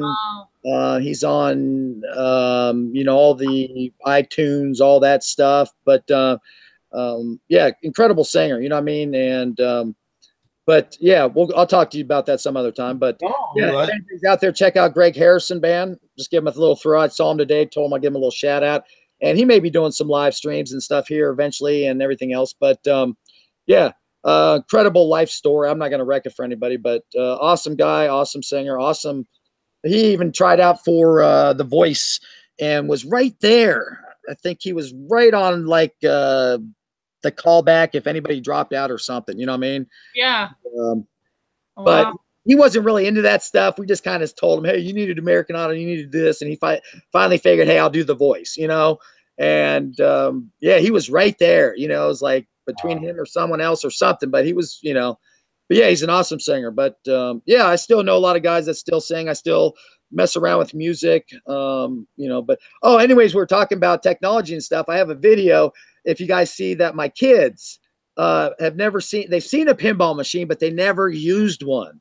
Oh, no. Yeah, we were at my cousin's wedding 2 weekends ago, and there was a pinball machine downstairs in the hotel little arcade area, and they seriously didn't know what to do. So I just kind of threw out the phone and started live streaming or videoing it or something. You know, I mean, it was like, seriously? And my daughter's like, well, I've seen them, but I don't know what to do. And they're hitting the buttons. They don't know how the ball works, but you know what I mean? It's weird how you see technology from our generation, you know, to their generation of like, what the hell is this? You know? It's a shocker. It's so tactile compared to what they're used to. Yeah, it's weird. You know, it's like, I can't believe that, you know, that you really never, you know, and so we showed them how to use it and they're like, okay. Well, to them is really nothing. It's only vibrate, you know, on a phone. that's as close as it comes to tactile anymore. Yeah. It doesn't even use keys anymore. So yeah. Well, even my youngest daughter, when she tried to come up to it, she started shaking the pinball machine, like, you know, what do I do? You know, and but it's unbelievable. It's a different world, my friend. It changes so fast now. In 3 years is like a lifetime. It's a whole new generation. It's incredible. I love it. So the bikes, I got to get to the bikes because I know someone are waiting because I haven't asked about bikes yet. So. Oh yeah, I mean that's my passion. Like I said, I do a little music stuff, and that was kind of just fill-ins. But yeah, my bikes. What do you want to know? Let's start at the beginning. And well, let's start about what you got right now, and then we can talk more after. What do you currently got? Because I got a picture up today with the 3 of them. You want to tell everybody about them? Okay, well, the pit bike is my little kind of play bike, my little backyard, my little track. You've seen some videos and stuff, and kind of a little fun bike, and just, you know, kind of teach people how to ride bike or whatever, you know. And then I have my CRF, which is my main dirt bike that I'll ride, you know, outside, cross country races or just with my buddies or whatever out in the woods. And then I had the DRZ 400 SM, which is my motard. You know, that's kind of my thing. You know, gorgeous bikes, gorgeous. That's CFR because I had a CR years ago, and that was like way back in the late '80s. Okay, and that thing was the dearest thing to my heart that I ever had in my life, and so I can't believe how much these bikes have changed. I can't believe the prices on them because I don't drive anymore. And I was with my father last summer, and I went to a store, and Canada's more expensive than the States, you know. Yeah. And I'm still jaw dropped when I seen the price of what a dirt bike costs today. Oh, I couldn't. I mean, they're just incredible. I mean, especially when you start looking at these Huskies and KTM's and stuff like that. I mean, you know, and these side by sides and stuff. You're looking at a brand new small car. Yeah. You know, I mean, it's ridiculous of these prices and stuff. And everybody's got one back here for some reason. And West Virginia is a poor state, so I don't know what the hell they're paying with them for, you know. But they got them. That's like I asked, like I live in Quebec, but the next province to the east is New Brunswick. And I love driving through there because you'll see the worst tar paper looking shack you ever see in your life. But there's always a new canoe, a new four-wheeler, and a new pickup truck parked in front. And it's like, God, guys, you might want to put in some windows at the house, you know, and maybe hold off a year on the side-by-side or something, you know. Yeah, no doubt. It's I don't know, incredible. But yeah, I mean, like I said, I just kind of got into, and also I got a four-wheeler that I do some videos on too. That's my kids, my white one. You can see I'm kind of into a white. Yes. So, theme going on. Yeah, even my truck's white. You know, what can I say? Oh, jeez. But yeah, that CRF, I've gotten some really good. That I wish I would have started doing, you know, vlogging and stuff when I kind of started doing that bike. You know. Yeah. Because I kind of did that last summer, kind of towards the end of it, and then maybe one or two things kind of at the beginning of my videos. And then the DRZ I got where I started kind of showing stuff, and that was kind of my main thing, you know. I had a Harley before that. I had a Street Bob Harley for 6 years. That's what I was going to ask you if you had a street bike as well, because I didn't see any in the videos that I watched. So. No, my wife made me sell that. Too many toys, you know. But my theory is the one with the most toys wins when you die. You know, whoever has the most toys when you die wins. Well, you're giving everybody a good run for their money with the bikes that you got. So, well, I'm on a spending freeze for right now. I got kind of cut off. Well, I think you're ahead of the game. You can have a little time off and still be a winner, and that's so. Yeah, you know, it's hard though because I see a lot of things and I got a lot of things I want to do, and you know, I got a vacation plan trip coming up, and you know, it's hard to do it. And the kids, older they get, more they take, and come to find out, taxes become less in America the older they get. Yeah, doesn't seem right. The more money you make, the more they get. The less you get, the more kids, you know, take. It doesn't work out right. Are we seeing a pattern here? Yeah, I'm not seeing something right. You know, it's like, wait a minute, why is that part going down as my kids get older? Shouldn't that go up a little bit? And the guy told me, and you know what his answer was? Have more kids. They all say that. Yeah. It's unbelievable, but it's the truth. They all say that. West Virginia, they got them though. I'm sorry if anybody's from West Virginia here, but Yeah, they have 6, 7 kids. You see them living off food stamps, everything else, but they got a nice iPhone 8, iPhone 10 in their hand, you know, but yeah. Well, that's quite rampant in a lot of places. Yeah, so, you know. Like here in Quebec, Quebec, of course, like for years, there was a movement to separate from Canada, become their own country. And that was when the separation party was in power, that was always one of their goals, was to up child benefits, to get more French people to have more kids, which in turn over the years would build up more of a movement and help them get the yes vote through. And they started putting money left, right, and center. So right now, a family with 2 kids will get probably over $20,000 a year Canadian, which is what, 17,000 US, I guess, somewhere around there. Okay. Just in dole before you even get into welfare. That's if you even have jobs that aren't paying as high, you can still get that much. Then if they get welfare, then it's a whole nother ballgame. They get about an extra almost 20,000 a year or more from them. Wow. They actually make a pretty decent, comfortable living because there's no tax on any of it. Yeah, I mean, that's what it seems like. Yeah. So you know that even if you bring in 45,000, but you don't have to pay 30% tax on any, it's take home pay of somebody making say 70,000. Yeah. It's ridiculous. Which Donna Shaw is that? Is that Rant Jams Donna? Yep, that's right. That's my internet mom, Donna Shaw. What's up, Donna Shaw? I love her to pieces. I love Donna too. She's awesome. Red Jams, I was on yesterday when he was doing that marathon song. Their critics are shit there for like, I stayed for an hour and he was still singing it when I left. I'm like, how's this guy have any voice left? Oh, really? He was giving it. Yeah, if you watch the beginning of his show, I'm lucky. I'm in there towards the end.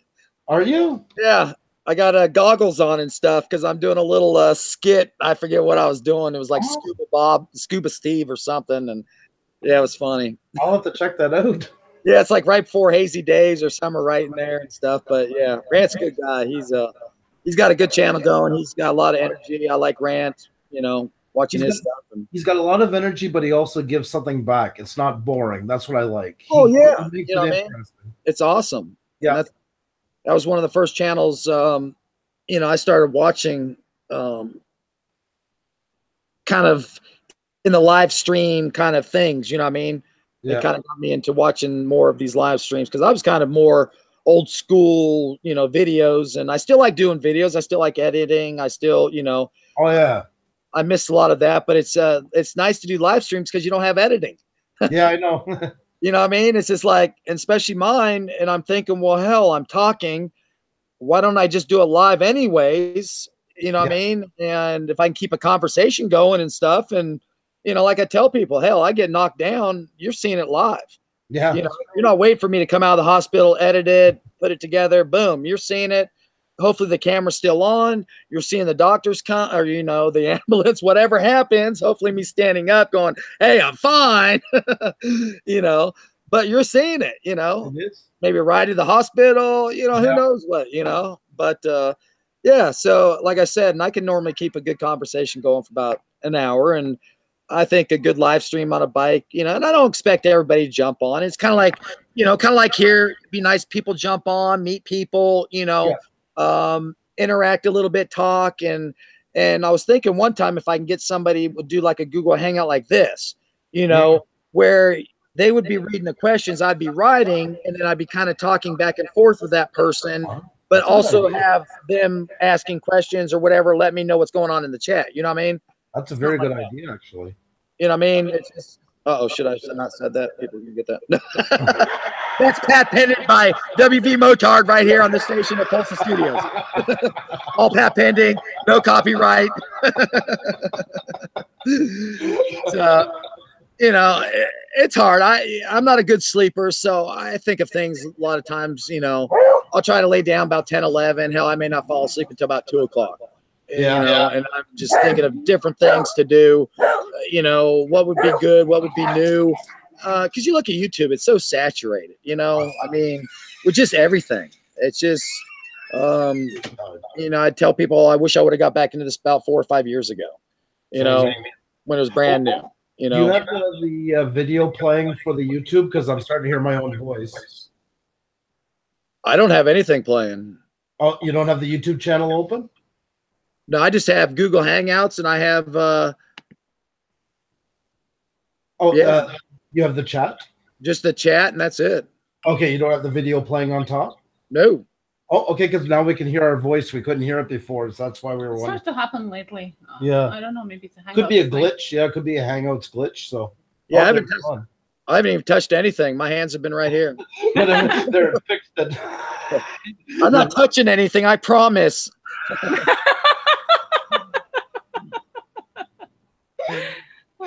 Oh my god. Hangouts has been kind of glitchy lately there. We've had some issues, knock on wood, but it's been a bit glitchy lately, so that's probably what it was. Sorry, we had to ask just in case. Oh no, yeah, I haven't been messing with anything. I've been leaving everything alone and just kind of watching people's names on the side, and waiting to see if the question's been asked or anything. But yeah. Oh, Michael McReynolds is here from Rant Jams, one of his mods. How you doing? We were just talking about you guys a few minutes ago. Hey, Michael. So, bikes in the past. That was my next question. Bikes in the past. Yeah. Well, like I said, I grew up in California riding. See, right there, it sounds like I hear an echo, but oh, yeah, I haven't touched anything. You're good. You're golden. But anyways, yeah. Growing up as a kid and riding on saddleback and stuff like that, my first bike was like an XR80. I think it was like a 1980 XR80. I love that bike. The perfect enduro bike back then. Oh, we rode desert, we rode Lake Elsinore, we rode Bakersfield, we rode, all over. And that bike just got us everywhere, What year was it again? Huh? What year was your bike again? 1980. 1980.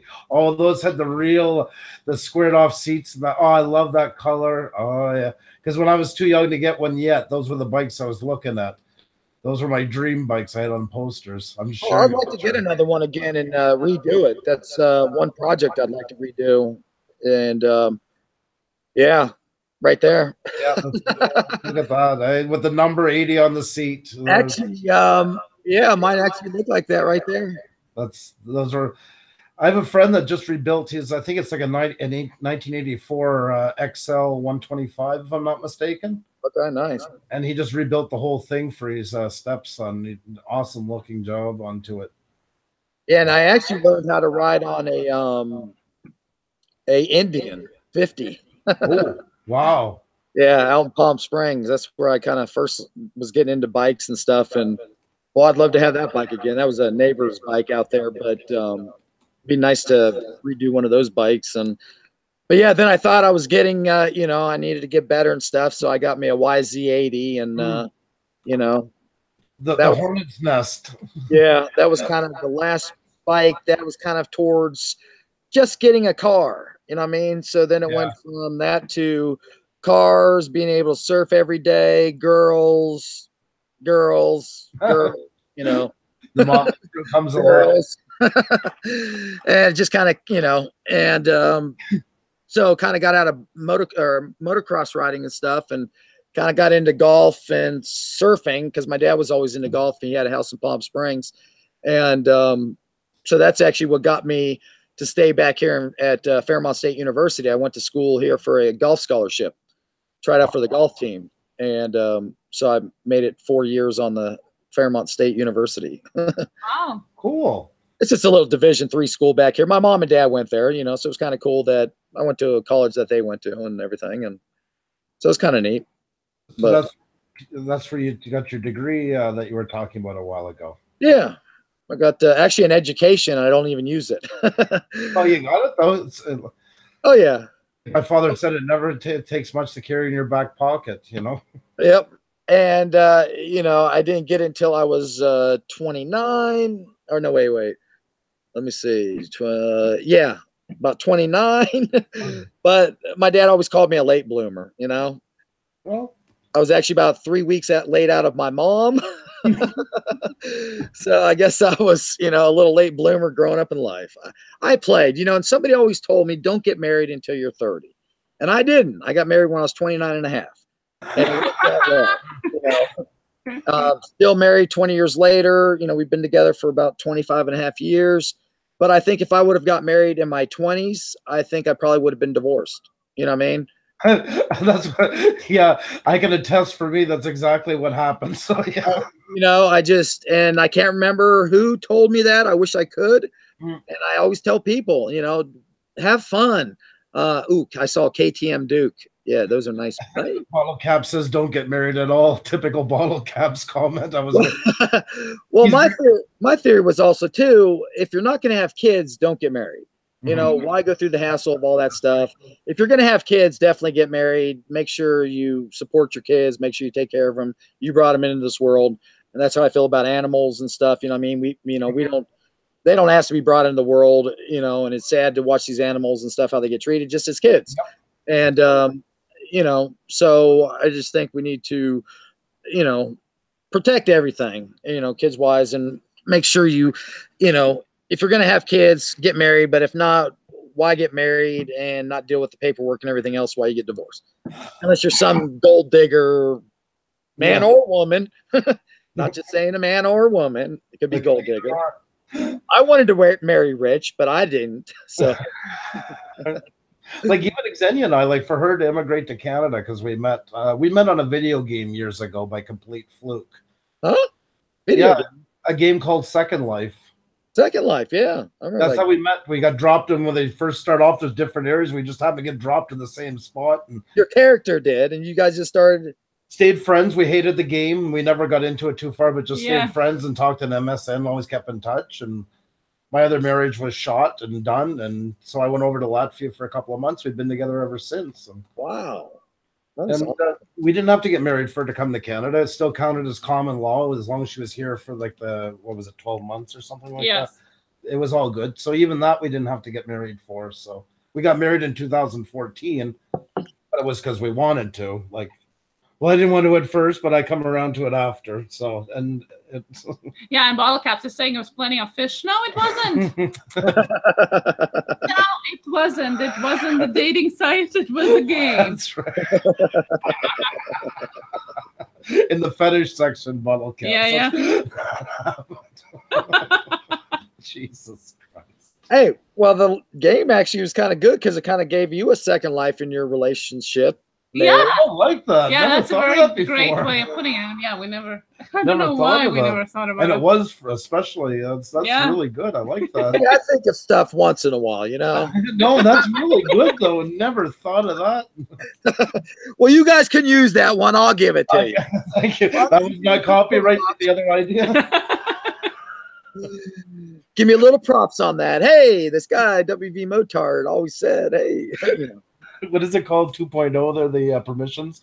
We're allowed to use it, but only with acknowledging Creative him. Commons. Yeah, Creative Commons 2.0. We will acknowledge you every time we say it. I promise. That's all right. You guys, but yeah, I mean, I thought you guys would figure that out, but it's, you know, we've thought of a lot of things on that stuff, but never that one. I don't know why. Because it was just a game. We spent more time talking about on Skype and MSN and stuff on video calls than we did in the actual game. So that's why probably. But yeah, I still love it. I'm sure some are still, though. I do have a picture of when we like our avatar standing there at one point. Yes. I went on because my marriage was shot. It was just a place like through the week. I worked for a big music company, and it was all great and that, but then you got to go home at night and the walls kind of getting at you. That's why I just tried the game. And she went on and just because wanted to try it, and that's how we met. So she had a hot looking avatar, and she did. Yeah, she was Chesty McGregor, and I don't know how to rate avatars. So, but there were some of them I could see. Some people in there really had trouble blurring the lines between reality, and that's what scared me from that game. Like some people really got into it way too far. Yeah, some do. Very close to virtual reality. I mean, back then, you know, like so many years ago, it was so clear and so graphically. We're talking mid-2000s, you know, amazingly designed for that time. You know, I think not a lot of the games even nowadays are the way it was then. Yeah. Because just the graphics were so real. Like the whole thing, like you could, like people would buy huge plots of land for like 30 grand. And then sell plots of land and rent. And they were making my hand over fist money on it. Yeah, it's like my nephew. He's been doing that Bitcoin stuff, you know. Oh. And I'm like, dude, why didn't you tell me about this last year and stuff? He's like, Well, I didn't know it was going to be like that. My friend just told me about it instead. I'm like, damn you, man. It's crazy the value when it spiked there, what, like 3-4 months ago. Oh my God, he doesn't have a job right now, and he's still living off that money. I'm going to see him in a couple of weeks, and it's just like, he's like, yeah, I still have a job, and I'm like, well, good, don't, because I'll be out in a couple of weeks. I said, you can still live off that Bitcoin. So when he was back here, we went to a wedding a couple of weeks ago, and he set me up and stuff on it and gave me a half a Litecoin or whatever on there to get me started and stuff. And he texted me today and he said, hey, it's a good time to start buying some Litecoin. Because I told him, I said, make sure you let me know, because I'm not going to watch it all the time, But he said, yeah, you might want to get some Litecoin here. So I thought, all right, I'll start getting some Litecoin. But we're dabbling into, but like the rule of thumb is don't put anything in that you can live with the losing, because it's exactly. a gamble. It could all crash tomorrow. Oh, anything, Like my grandfather always said, you might as well just take it and bury it in your backyard. You'd probably be the safer way with it. Yeah, exactly. 100%. Because it's volatile, and some people just, they're hard times and they just go throw everything into it. Oh, well, I saw that. It was weird because if you guys ever been to Jamaica, we get to Jamaica and we see all these homes and stuff that are halfway built or 3/4 of the way built, and it looks like a time zone. Yeah. Did a hurricane come through to destroy it? But it's funny, once they make some money, they just build a little bit, save, build a little bit, save, and then by the time they're retired, their home's built and they're able to live in a nice home. They don't trust banks. No, they don't trust banks, and they don't trust builders, because they'll give their money to builders. They may start it and then they may just take off or collapse or something. They lose their money. So. Well, like Xenia's country, Latvia was part of the Soviet Union. Yeah. And like when the wall fell, her mother, like God love her, 3 times, she was a nurse. 3 times she set up saving plans for Xenia for school, and that only have the banks all crash and lose every cent. One time she was out at 2 a.m. They were all running over the city trying to pull everything out of every ATM they had just to try and get what little bit they could before it was morning. And the markets opened and it was ruined. I tell you, it's going to, I don't know. Hopefully it doesn't happen when I'm alive or my kids or something like that. But, it's somebody's just going to have something. They're going to push a button. And it's just shutting down, everything is going to go to this guy's pocket or whoever. And, corporation or something. They're going to control the world. And, See, in Canada, one thing we are lucky about is our banks are insured because they're only public. You're not allowed private banks here. Yeah. I know. But they charge a hell of a lot on user charges, way more than pretty much any other country in the world, which help. But in a way, it does give security because that's the money keeps going back. So that way they can guarantee your base amounts all the time because of that. But yeah, we pay a lot for service charges, big time. Oh, yeah. It's the same way here, but you just never know. You know what I mean? Oh. I'd feel safer sometime with my money in my mattress. Who knows? My grandparents could be right. What a lot of my grandparents have said and told me in my life has come true, Yeah, it's true. And then anything is possible. A lot of them grew up in hard times. They know what it's like to go without, and they know what it's like to see things go bad. That's why they were so wise about those things. Oh, there was a use for everything with my grandparents, from newspaper collecting to plastic bottles to something. Everything had a use, and it was just from their lifestyle growing up back here. They didn't have a lot. They kept whatever they had, what I mean? So, they kind of became kind of hoarders, but they didn't want to get rid of stuff, because there might have been use or value in it at some point. Definitely. Well, that's what I was telling Xenia, like even here like my parents growing up, anybody in North America that lived in a rural area up until the 70s or something was pretty much borderline in hard times. They learned how to live with everything. They kept everything for that simple reason. It wasn't an easy life. Oh, yeah. Now, you grew up in California, or you grew up in the States or in Canada? In Canada, yeah. I grew up in eastern Quebec, which is the lower side of Maine, and then up on the other side, where the St. Lawrence waterway comes into Canada, like up and towards Lake Ontario. Okay, gotcha. I was kind of born on the mouth of that. So nice. It's a nice area. It's the Appalachians. It's the same Appalachians run all the way down. It's nice scenery. A lot of hunting, hunt moose and deer and stuff like that. grouse. Except when I was done and I quit college and went home after being a truck driver, my son was born. I didn't want to be on the road. So I decided to work in forestry, and I ended up getting an analogy to spruce of all things. Oh, yeah? Yeah, that kind of ended. I grew up my whole life with, and I mean, that place is covered in spruce. Wow. And yeah, that was the end of that. So, but I still like it around there. I mean, I grew up wanting to get out. I grew up in a small town, and I had lots of people like you that came for the summers from the city. And they were all like, "Oh, I want to be here," and "Oh, you're so lucky." And I'm like, "Well, you can have it, you know. Like, I'll trade with you this second whenever you're ready." Yeah. But as I got old, and plus, like with Xenia, I kind of got to see the place through her eyes, you know, so it kind of reopened it up to me. Nice. But now you guys get a lot of snow. Oh yeah, a lot of snow up there. Well, even Montreal, like we were saying, you know, a couple nights ago, Yeah. in the summer, we have the weather is the same as what you get in Miami. It's like hundreds and humidity. Yeah. But in the wintertime, we get like minus 40s and 3 feet of snow. We get it all like from one extreme to another. So like all of Montreal, we have a big subway system here. Now I think it's up to almost 70 stations. The city has never been closed since 1971 because all of the downtown core is connected through a ton of hallways and mazes that connect all buildings in about an 8-kilometer span on the sides, all to the metro. Wow. So even in huge snowstorms where we can get 2 feet overnight, you can still, as long as you can get onto a metro and get downtown subway, excuse me, you can go to pretty much anywhere in the downtown core without ever having to walk upstairs.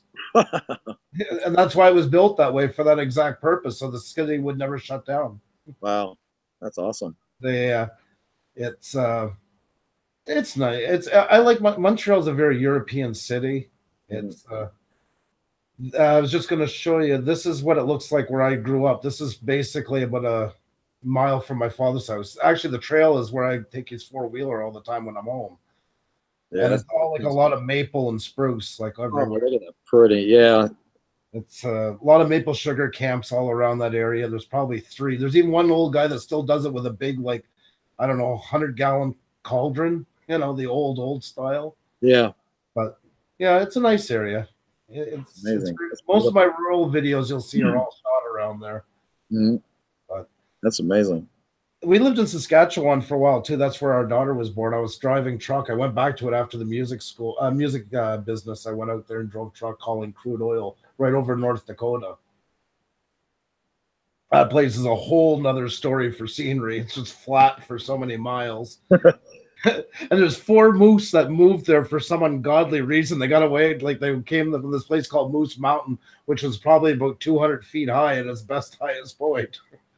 And they just run, so I'd follow them with the truck. They've stuck. They have nowhere to go. They can't hide. So for like 6 miles with the tongue out his mouth like that. And I'd be like, listen, if you can turn to the right, you're good. I'm not following you. Poor thing. Now, did you have to do any of that ice trucker stuff? You know, no, I never did that stuff. No. Hardcore stuff like that? No. I got a friend who did it that I went to school with. I didn't even know he drove truck. I always thought he'd be like a brainiac. Ended up finding he's been driving truck since he left college, and he does it every year. Like you said, it's dangerous, but it's not like they make it out to be all the time, you know. But the first, like Discovery Channel shows always start off the same way. Oh yeah. They always started off the job was dangerous enough, so they talked about the job, and then 2 seasons later starts the reenactments. What would happen if a pterodactyl landed on the ice? And what would happen if a train happened to go up the rail 500 miles and go through the ice? Like, Jesus, it's dangerous enough. Leave it alone. Yeah, I know. They always kill a good show. Oh, and you put the mic right against the ice, you know, for every little crack, you know, like it's so dramatic. They did get some cool underwater shots, though, you know, when the ice would crack and tires would go under top and everything, you know. Those are pretty cool. But the diver must have been crapping his pants when he was underneath holding that camera. That's what I was wondering, how they do that, you know.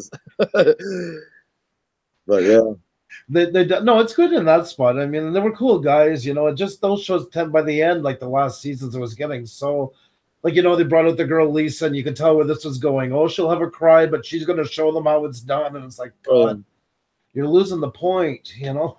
Yep. Oh, is Donna Shaw leaving? She going night? Oh, she's so amazing. Do you know Brock next, by the way? No, I don't. Brock names I'm not familiar with. He's in Alaska, and he does a lot of like going out for the weekend up in Alaska on quads and all kinds of stuff like that. And I seen him a while ago and thought that would probably be one of the channels you might really like. Okay, yeah. Now, like I said, I'll come back and check out everybody's names and check out channels and stuff that came on tonight, definitely, and give the love and stuff for everybody that's came on and supported. You look so chill right now. I love it. I keep watching you thinking that's what I look like when I'm at my parents in Eastern Quebec. Like that's how I sit at night, like you're doing right now. Oh, you can't beat it, man. What is the temperature out here? I got I got some tiki torches going to try to keep the mosquitoes down, you know, but it was a beautiful day today. It was in the upper 80s, a little humid, but I mean right now it's 68 degrees. I mean, you Perfect weather. Yeah, it's awesome out tonight. So Flub and Epic asked, do you only ride dirt bikes? We had answered that, but he missed it a while ago. Do you only ride? No, I rode, well, I ride street, four-wheelers, pit bikes, you know, you name it.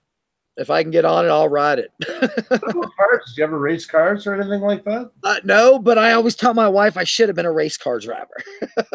I can see that with you. That's why I ask. I can really see that. Yeah, I'd like to get in one of those fast little carts. I got some friends that are on, you know, guys that do carts and other things. They have some cool, you know, those carts that do about 80, 90 miles an hour, you know. I'd like to get in one of those and try one of those, and on a track would be fun as hell, you know.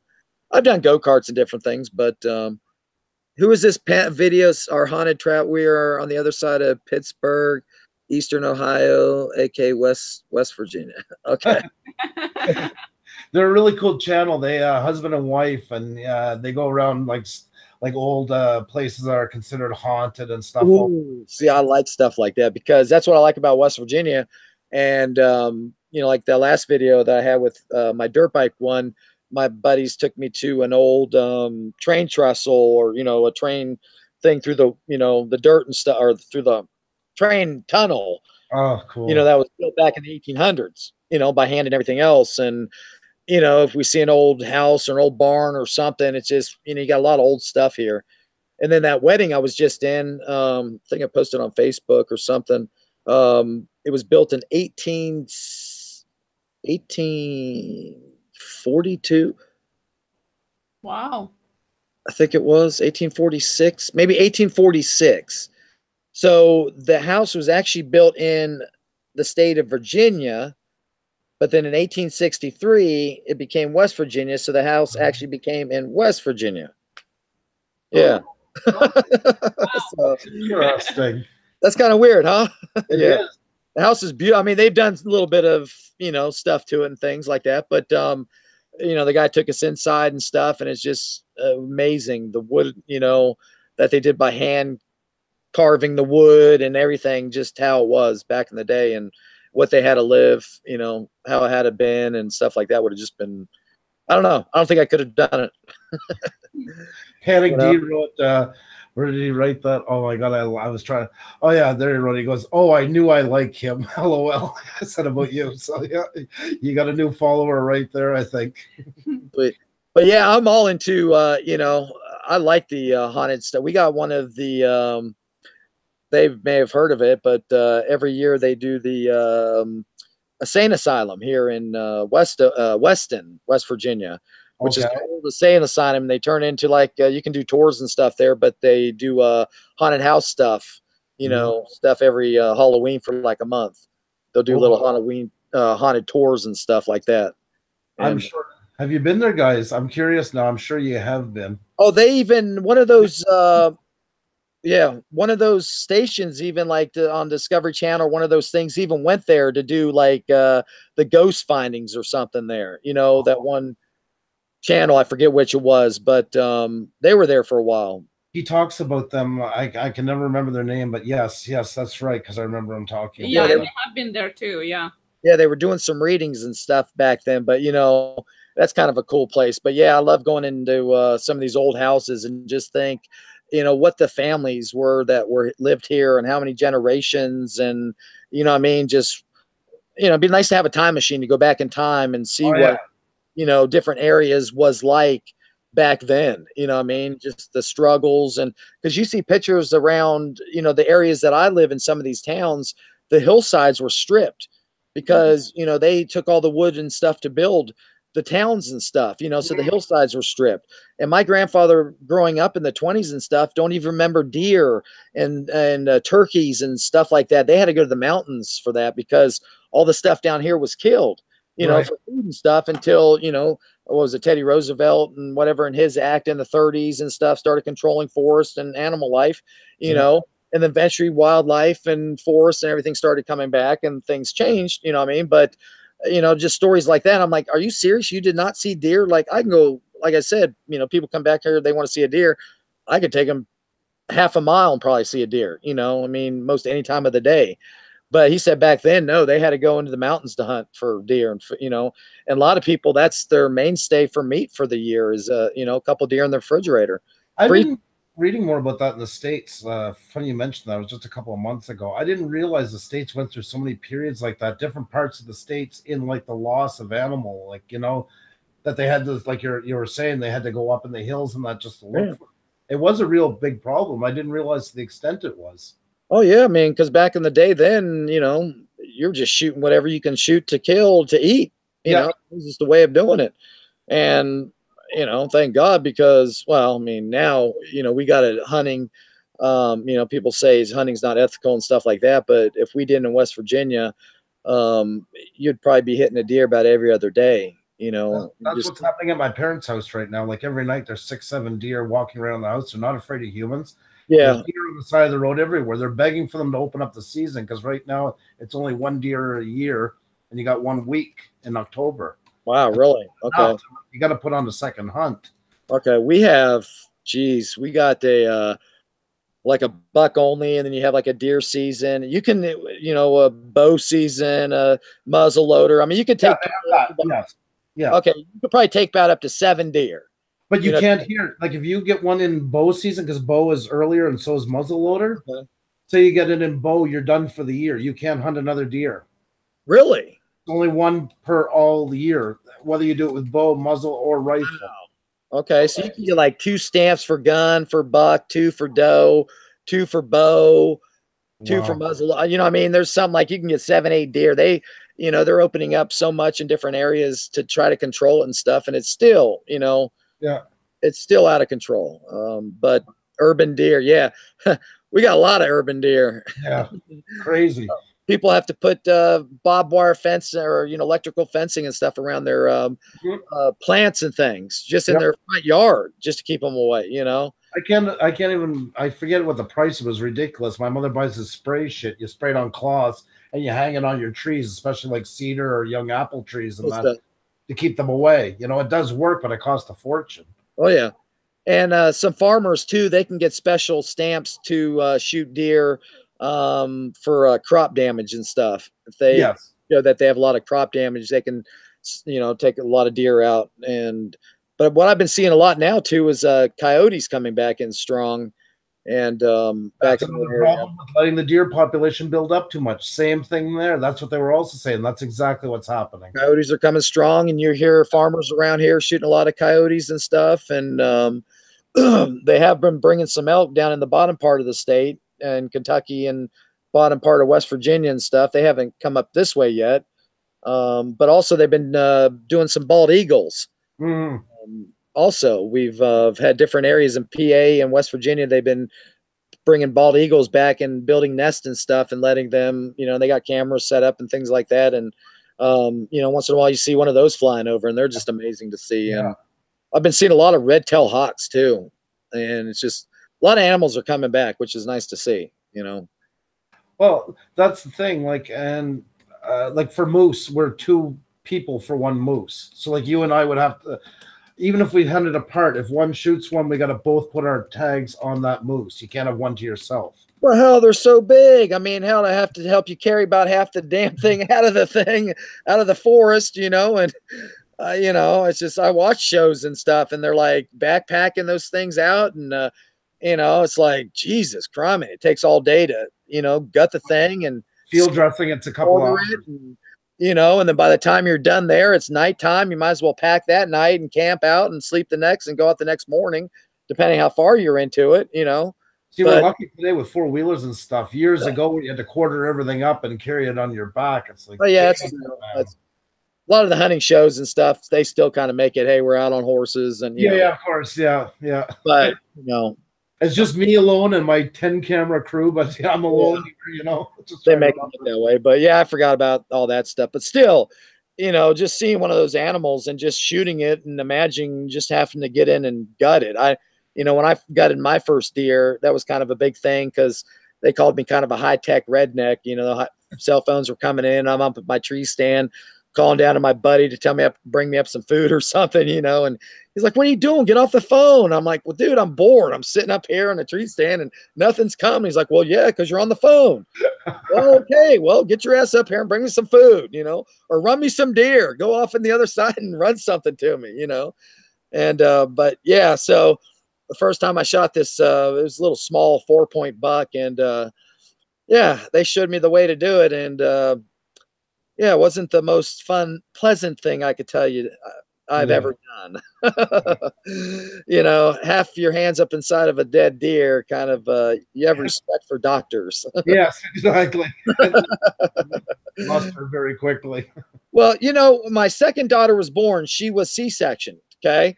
So they had one of those big screens in front of us. You know, me and my wife are talking, so I'm peeking over, looking and stuff, you know, and the doctor's like, are you going to get sick or anything? And I was like, no, man, it just looks like you're gutting a deer. I mean, you're just taking the right. And he looked at me, he's like, I've never heard it said like, I'm like, seriously, and you're West Virginia, you never heard a redneck say it looks like you're gutting a deer, and you got my wife half gutted open, her guts sitting on her belly. I mean, it's like, come on now. You know, another talent you got, you can also go get a job working for Hallmark. Like, but seriously, it didn't make me sick, you know, and it was gutting all those deer just basically kind of prepared me for that, you know, kind of thing, exactly, you know? Exactly, it is. I mean, but seriously, I never thought a West Virginia doctor would not heard that. Yeah, just like, that's surprising, actually. You know? But I wanted to see it be born, and they're putting this thing in front of me. You know, it's like, what's the deal? I got to see my other daughter be born naturally, and that wrecked me for the rest of my life. So why can't I see it come out the other way and wreck me that way? You know? So. Well, the French up here in Quebec, I know a lot of people, when they say French Quebec, you all think like Parisienne type, oh, mon chéri, and that stuff. These guys are bigger rednecks than a lot I've ever met from the States. Like, these guys are hardcore, jacked up trucks, everything. They look like they're dressing up for like a Halloween. Like, you know, they wear everything that they can think of that they've seen on a TV show. They wear it. They love their guns. They love to hunt. They like their outdoors. I've heard of the French Canadian rednecks. Oh yeah. Big time. Well, even the motorcycle gangs, like when the States was all done with motorcycle gangs in the 90s, the peaceful Canada, Montreal was a war zone with the bikers. The Rock Machine, the Hells Angels. I mean, we had to build a whole new court and everything just to handle them when it was done. There was bombings on the South Shore here and stuff. Yeah, that's just taking a little really rough. Yeah, because Montreal's an island, like it's surrounded by the St. Lawrence Seaway that comes in on its way to Lake Ontario. Yeah, and that's what divides the whole place. And they were kind of fighting on all the perimeters outside the downtown core on this, they call it the South Shore. Okay. And it was brutal, like Jeeps being blown up every day and stuff like that. Finally, unfortunately, it comes to it, and one young boy was killed, and that's when the cops finally did something about it. But for a while, it was like a Robin Hood love affair with the press and them. Like, the press were eating it up. They had tons of writers just dedicated to writing on Hells Angels and hanging with them and so on. It's a weird time. Oh yeah, I remember going up to the 70s and 80s with the Hells Angels in California. Yes. You know, just they were rough looking guys, you know. Oh, yeah. They were guys you definitely didn't want to mess with, you know. It was like we were in Calgary the other year coming back from BC, and I stopped for something at a hotel. We were going to take a hotel for the night. We had all the kids with us. You were pregnant at the time. Yes, yeah. And she's all excited. We didn't know there was a big biker convention going on. Every hotel in Calgary is filled. She's out taking pictures of the Hells Angels like they're goddamn statues or something. Like, get in the Jesus car. Most of them are nice. You know? They are nice. Oh, that's what I thought. I was pregnant. I was visibly pregnant at the time, taking pictures. I didn't think they would do anything. I mean, they're people the same as us. I look out and I'm like, get in the car. Yeah, maybe some of them probably don't want you taking pictures because they got warrants and stuff, you know, but better to ask them first before you just start clicking, you know. But most are always pretty genuine guys, you know what I mean? Just don't want to do them wrong, you know. Yeah, that's right. You know, if you're not looking for trouble, they're not looking for trouble, and they're just what they are. Look at the biker gang that was here in Quebec going through Cascapedia. I remember John was talking about they were raising money for Children Cancer Foundation, and all of them actually was going through Gaspé Coast. That's the big difference between them and the Hells Angels. That was some fat doctors on the weekend. No, no. Bunch of rich doctors and wasn't exactly shoot 'em up types. Like stop to talk about their pills and stuff. What about their gout? We might go live tomorrow for a little bit on location. Ooh, so this Haunted Travels, they do on location little. Yeah. Yes, they do investigation with different gadgets they have and. Okay. Anything with Bigfoot? They're up to anything. You see, he believes and she wants to believe. Yeah. So they do it, but they don't do like scary, spooky stuff. They do more like kind of the science behind it. Okay. The history behind the building. So it's actually quite interesting. They I'll definitely have to check them out because you know, my dad, like I said, was a chemist and stuff, and we always would go on walks and different things and you know, we'd talk about, you know, space and aliens and not the aliens like, you know, TV makes it out to be, but, you know, there's got to be something else out there. You know what I mean? Yeah, definitely. Yeah. We can't be the only people out there. Just, you know, I don't know. I agree with you. Hey, haunted guys, I may need you to come to my house because my kids swear that our house is haunted. And I have not seen anything here. But they swear to God it's haunted. So I may have to get you guys here one of these days. But anyways, yeah. So, you know, like I said, I want to believe in other stuff too. And, you know, like Bigfoot. God, I hope there's a Bigfoot. You know, I know there probably isn't. But, you know, it would be fun as hell if one comes out and be like, see, I told you, you know. But there must be something. I mean, the same as, you know, we don't really know what's going on in the oceans or we don't know what's going on in Amazon, you know, rainforest. Same as with the mountains. And you know, to think that human race, so to say, have evolved only to where we are. But, you know, I always think that Bigfoot is just humans going evolution just a little bit off to the different branch, you know, and why not? That's what I'm saying, you know, and maybe at one time there was this type of animal, maybe not around now or human or, you know what I mean? Yeah. But who knows? You know what I mean? It's just, I don't know, especially like space, you know, that's what's always just blown my mind is what the hell's out there? You know, what are we? You know? Exactly. And I mean, we keep looking for the things that are like us, but, you know, the conditions are different. It's not necessarily that they're going to look like us. Most likely they're not gonna. Because we are unique to the conditions that we live into, right? So that's it. I mean, are they more involved, less evolved? You know, I mean, are we just sample planets of other planets? You know, yeah, just exactly. test planets of things. I mean, what is our purpose on this world? Is it just to work every day, just so we can live and feed? And you know, animals don't work every day, right? They still live. Right. That's true. You know what I mean? And but you know, I mean, is that what we're here for, to destroy this earth planet, to see how long it takes so the other planet knows not to do what we're doing wrong? Or you know what I mean? What is it? You know, why I just question what people think they've seen, because that's my hard issue. I believe there's got to be something else out there. I just haven't believed what anybody's said about it yet. That's it. You know, I mean, it's hard to really see anything clear, like even Area 51 and stuff, you know, it's, you know, I got to see the real clear cut, you know. Oh man, could you imagine if we were the most intelligent ones in the universe? Oh, dear God. Well, that would suck because we can't get to those other ones though. And that's right.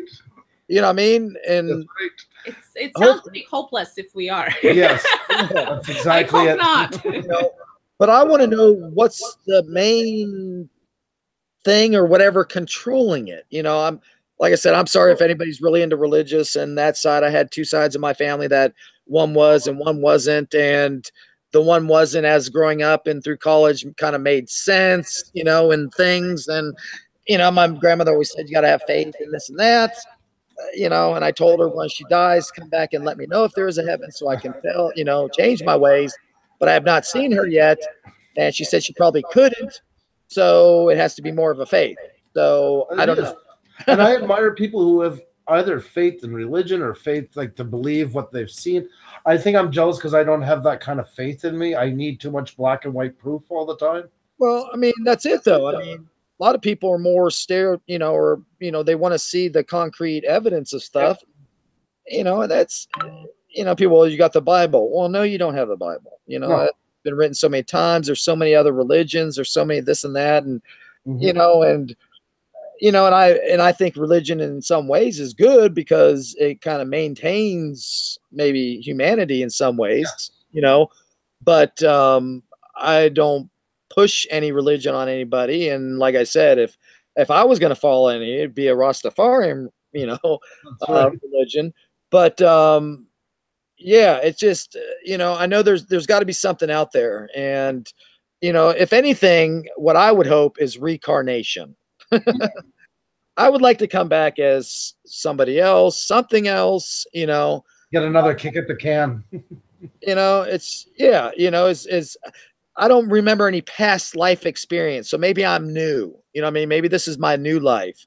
This is my first generation of my life. Every once in a while, they put some new ones in just to kind of space it out. But there should be, like, if we go by the physics or whatever science we have come up with or made up with, nothing goes to waste. Everything just changes, like you know, shape-shifting, so to say.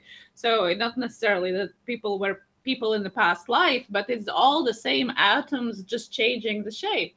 So you know.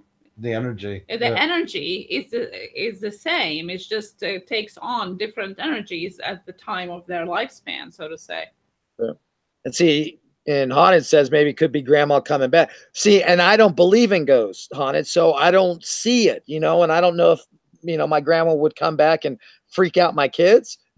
You know, I'm kind of saying it's more of an older house and it creaks and it has noises and things like that. You know what I mean? And you know, I don't know. It's just so many things you see, and you know, I don't know. Like my uncle who passed away a few years ago, he had a heart attack when he was back in when he was about 36 years old, and he died 7 times on the table, and he was shocked back to life. You know what I mean?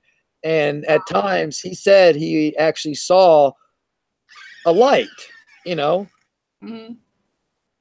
I don't know, whenever I did that nugget challenge. Sorry, daughter interrupt. But no, but you know what I'm thinking the light is? What's always above you in emergency room, an emergency table? Yeah.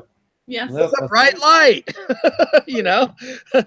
So that might be the last thing, and you're seeing things just through your eyelids, and you're seeing the light, you know, you're thinking, okay, it's the bright light. I'm going towards the bright light.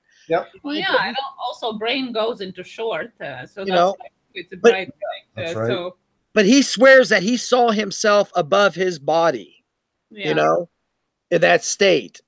But I've had that feeling as well. I went into anaphylactic shock when my son was young, and I got in, everything was swollen up, and then my windpipe got cut off. I lost all oxygen. And I remember them bringing me on the gurney, and there's 4 of them all around me. And I got that feeling of seeing myself there. But to me, that my rational side looks at it and says, well, it's normal to think that because you got pushed in, there's reflective things everywhere, there's all kinds of metal. And I think it's kind of a comforting thought to be away from the pain or the nervousness. Like I rationalized it myself as my brain was kind of going into shock, and that's the way it was kind of comforting, you know, to keep it, the resources in your body flowing until they could do something, or until the inevitable happened, if that was the case. Yeah. You know, but I know some people then would tell me, oh, well, that was a spiritual experience and you see it, but I just don't see it that way. Yeah. You know what I mean? It's, I need something tangible to say, you know, that was exactly it. I'm like you. I want, if they give me the 100% proof, I won't argue. People that experience traumatic experiences have this as well. Like if somebody gets, I'm sorry, like abused, things like that, they have the same physical experience, which you just are describing. Yes, that's right. So it's not necessarily that it has to be near death. It has to be something traumatic to consciousness that makes it physically feel like that.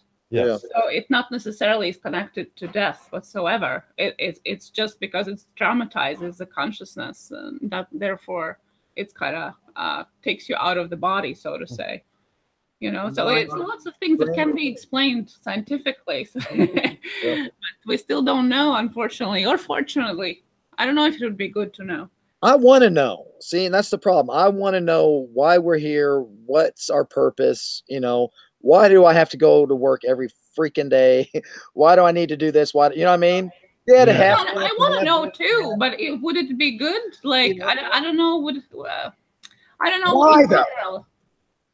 Why do we have kids? Why do we keep reproducing? Why for? You know what I mean? What's the purpose? You know? That's the ultimate question. I know. See, and I hate that. I want to know why are guys like you that want concrete proof not to have the answer. I agree. 100%. Well, what is your theory on that? What is the purpose of the higher purpose, so to say, of reproducing and life in general? I don't know. I don't know. That's the whole. I don't. You know. What do you think? Like, what do you have thought of what it could be? I couldn't tell you. I really don't know. You know what I mean? It's just, you know. I couldn't tell you, because, you know, as long as we've been around, the way we're evolving, and if you look within the last 40, 50 years, how much we've evolved, you know, in technology wise, 50, 60 years, you know what I mean? What's it going to do now on? Is it going to slow down? Is it going to come to that point? Or is it going to just keep increasing to flying cars, different shit, you know what I mean? Yeah. That's interesting too, because on one side, like for example, I think that technical advancement is part of evolution of humanity. Like it has become one, so to say, you know, our evolution is like tied together closely with what technology is going on. But at the same time, if we look past, it's not like we are smarter than people in the history. Like look at the Romans, you know, look at the back to the past, how smart people were, you know, math wise, astronomy wise, doing things that we can't even figure out nowadays how to do. So it is a cycle. It's cycled things that are going, you know, in a cycle, so to say. So the question is, are we on the top of that cycle now? To my opinion, or are we at the bottom now? Because it is going in cycle, and history has showed us before, you know. And are we into that cycle of humanity that's going to be a destruction of humanity? You know, like of the Ice Age type of, but not in a weather aspect, but more in a warfare computer type, you know, implode on ourselves era. You know, is that the way it's going to be? We don't know which side we're on to, right? Yeah. So it's a very confusing time to be on this earth, because our future is so volatile right now. Between everything that's going on, we're vulnerable, and we don't want to admit the fact of it. We are vulnerable right now, and we don't know where it's going to end up. It's like a spinning top, and we're just waiting to see which way it's going to start to lean. Yeah, and there's so many things that could end us. Like, you know, between most countries, nuclear war, bring in natural disasters, bring up warming, all those things all put together. It's not the happiest picture in the world to just sit back and see where we end up, you know. REM thought they were cute when they wrote "It's the end of the world as we know it," but we're kind of like living the video now. You know? God, oh man. Yeah, I just like I said, I don't know if I want to be around for it or my kids, or, you know. Me too. Like, I'm more worried about my kids. Sometimes I do think that. Sometimes it's like, you know, honestly, I get these moments. I love them with all my heart. Wouldn't imagine life without them. But I think, God, why did I bring them into all this? You know. I know. Did I bring them into a bad time? You know, is this? Yeah. Like, I'm gone and find the old fellow ran his time out, but they're stuck kind of carrying the bag from all this mess, you know? It's, I don't know. It's a lot to think about, and I do think about it. I think we all do think about it to some extent, some more than others, but I think we all do it to a certain point. Oh, exactly. I mean, it's just, and you know, good point there that Haunted Travels just made. You know, yeah, you see a lot of these people that just rely on technology, and especially in my job, you know, they can't get an email or something else. I'm like, pick up the phone, call the person. yeah. You know what? Pick up the phone and talk to somebody. It's like, you know, no, I don't want to do that. It's a hard sell. You know, we talk about, oh, I got to grab my phone, and that's what it's least used for out of everything. It's talking, right? Yeah. What, 5-10% roughly for most people, I'd say. I mean, the only time I like to talk basically is if I get too tired of texting and I'm just like, screw it, I'm going to call you so I can explain it better or get through what I want to tell you. Yeah. And I still like communication, you know, and I think it's the best way to do it. And, you know, face to face. My dad was a salesman, you know, later on in his life, owned his own business. And, you know, he still did it face to face, traveled. And, you know, I mean, that's why he taught me to play golf. He said, you know, a lot of the best deals and business stuff is going to be on the golf course. And, you know, it did get me through a lot of stuff, and even playing now with different companies and like scrambles that want me to play because they know I can play, you know, meeting different people and stuff through golf and just what it brought, you know, he was right. And I didn't go into that side of the business though, but you know, it's still there, you know. It's still a great thing to have. Yeah. And he taught me something valuable that, you know, that I can use the rest of my life, you know.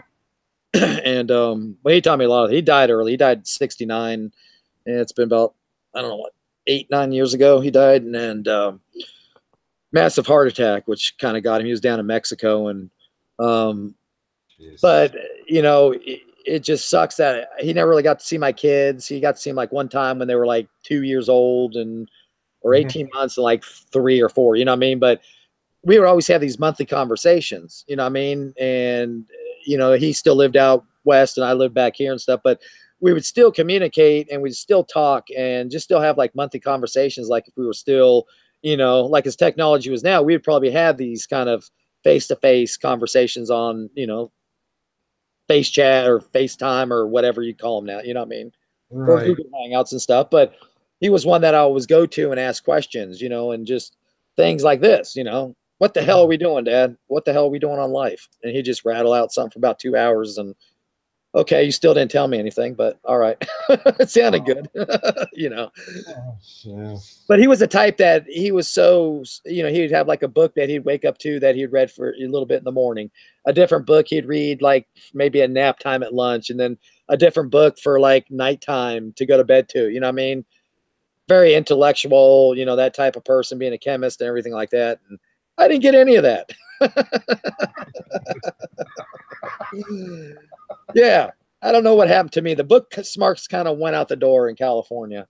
That's what I always told him. I said, if you probably would have grown up back here in West Virginia, I probably would have had book smarts, Dad. I said, California gave me more of the street smarts because, you know, I was a latchkey kid, you know, came home from school, grabbed a skateboard, bicycle, glove, whatever we were doing. We were out till the lights came on or till you got hungry, you came home for dinner. You know what I mean? Went back out till lights came on, you came back in, you know, next day started the whole thing over again. That was like Xenia. Like, it amazes me. Her mom and dad split up when she was about 5. And she used to take 2 buses to go to school in the afternoon. She was like 6-7 years old, and she'd be on like 2 buses basically going, what, 8 kilometers? I guess. Yeah, it was a 45-minute ride. Yeah. But not on a school bus, like on city buses, all by herself. Changing, you know, to buses or trolleys. Switching, going right downtown. I mean, Riga is about what, 500,000, I guess. Yeah, but it's pretty. Yeah. You know, going from farther suburbs to downtown. You know, her father was murdered when she was 16. He was. Oh man, I'm sorry. And then she moved here, and her mother came over for one time. She had breast cancer, and she was cured, whatever you want to call it. And she came over once. She was coming over the second time. She was fine. We booked her tickets in February. She came in May. She could barely walk. Ended up she was 55 and full of tumors. And her grandmother died, and her mother died 3 weeks later. So she was 29 and lost all of her family because she was an only child and she had no more parents or grandparents. Oh, sorry. So we go to Latvia after that. We won, what, twice? Yeah. And it was just to visit like gravestones the whole time, you know, like she's got uncles, a few, but like no more. I always laugh that when I go back home, it's a visit to graveyards because the first 3 days, that's all I do. Yeah. But you gotta laugh, right? Yeah. Her father but I mean, speaking of that, I got a funeral I got to go to tomorrow. Actually, my cousin passed away. Oh no. Monday. Yeah, Monday, Tuesday. Yeah, he had a stroke about 5-6 months ago, and he was actually doing better and stuff. And they were actually planning on bringing him home, and I guess he just passed in his night. And so, yeah. I'm so sorry to hear that. Oh, thank you. Past 2 weekends, I've had 2 weddings, and tomorrow's a funeral. Wasn't there a movie like that? 3 weddings and a funeral. 3 weddings and a funeral. You got one more wedding to go to. One more wedding to go to, and just no funerals, weddings. Yeah. I don't like the funerals, but you know, it kind of sucks when you get the we were just talking about that our generation of our cousins and stuff, we're like the older generations now of the camp and things, you know, with our kids and everything, and the way it used to be back in the summer. We were younger than our parents and their grandparents, you know what I mean? Yeah. Weird, but it's funny how that happens in the blink of an eye, and you realize it one day how things have changed, and you're gone from the one going through that to the one like being the adult into everything. And, oh yeah, thanks. Travels, if they were saying wish my family well. Yeah, he was a second cousin. He was a good guy. He was a tall guy too. He was about 6'10". I actually got to see him. He came up there. He was talking about you're talking about grave sites. They just came up to go see a couple grave sites and flowers and stuff on them, and that was the last time I got to see him. Oh. And he told me he wasn't doing very good, but you know, I'm sorry to hear that. Yeah, it's just kind of weird that things happen. You know, they always say things happen in 3, so I hope this isn't a starting of a, you know. Count the other 2 weddings as the 3. Yes. Yeah. That's why I'm hoping those count, because weddings are kind of like funerals too. So you know. Well, coming from somebody who is happily married for 20-some years.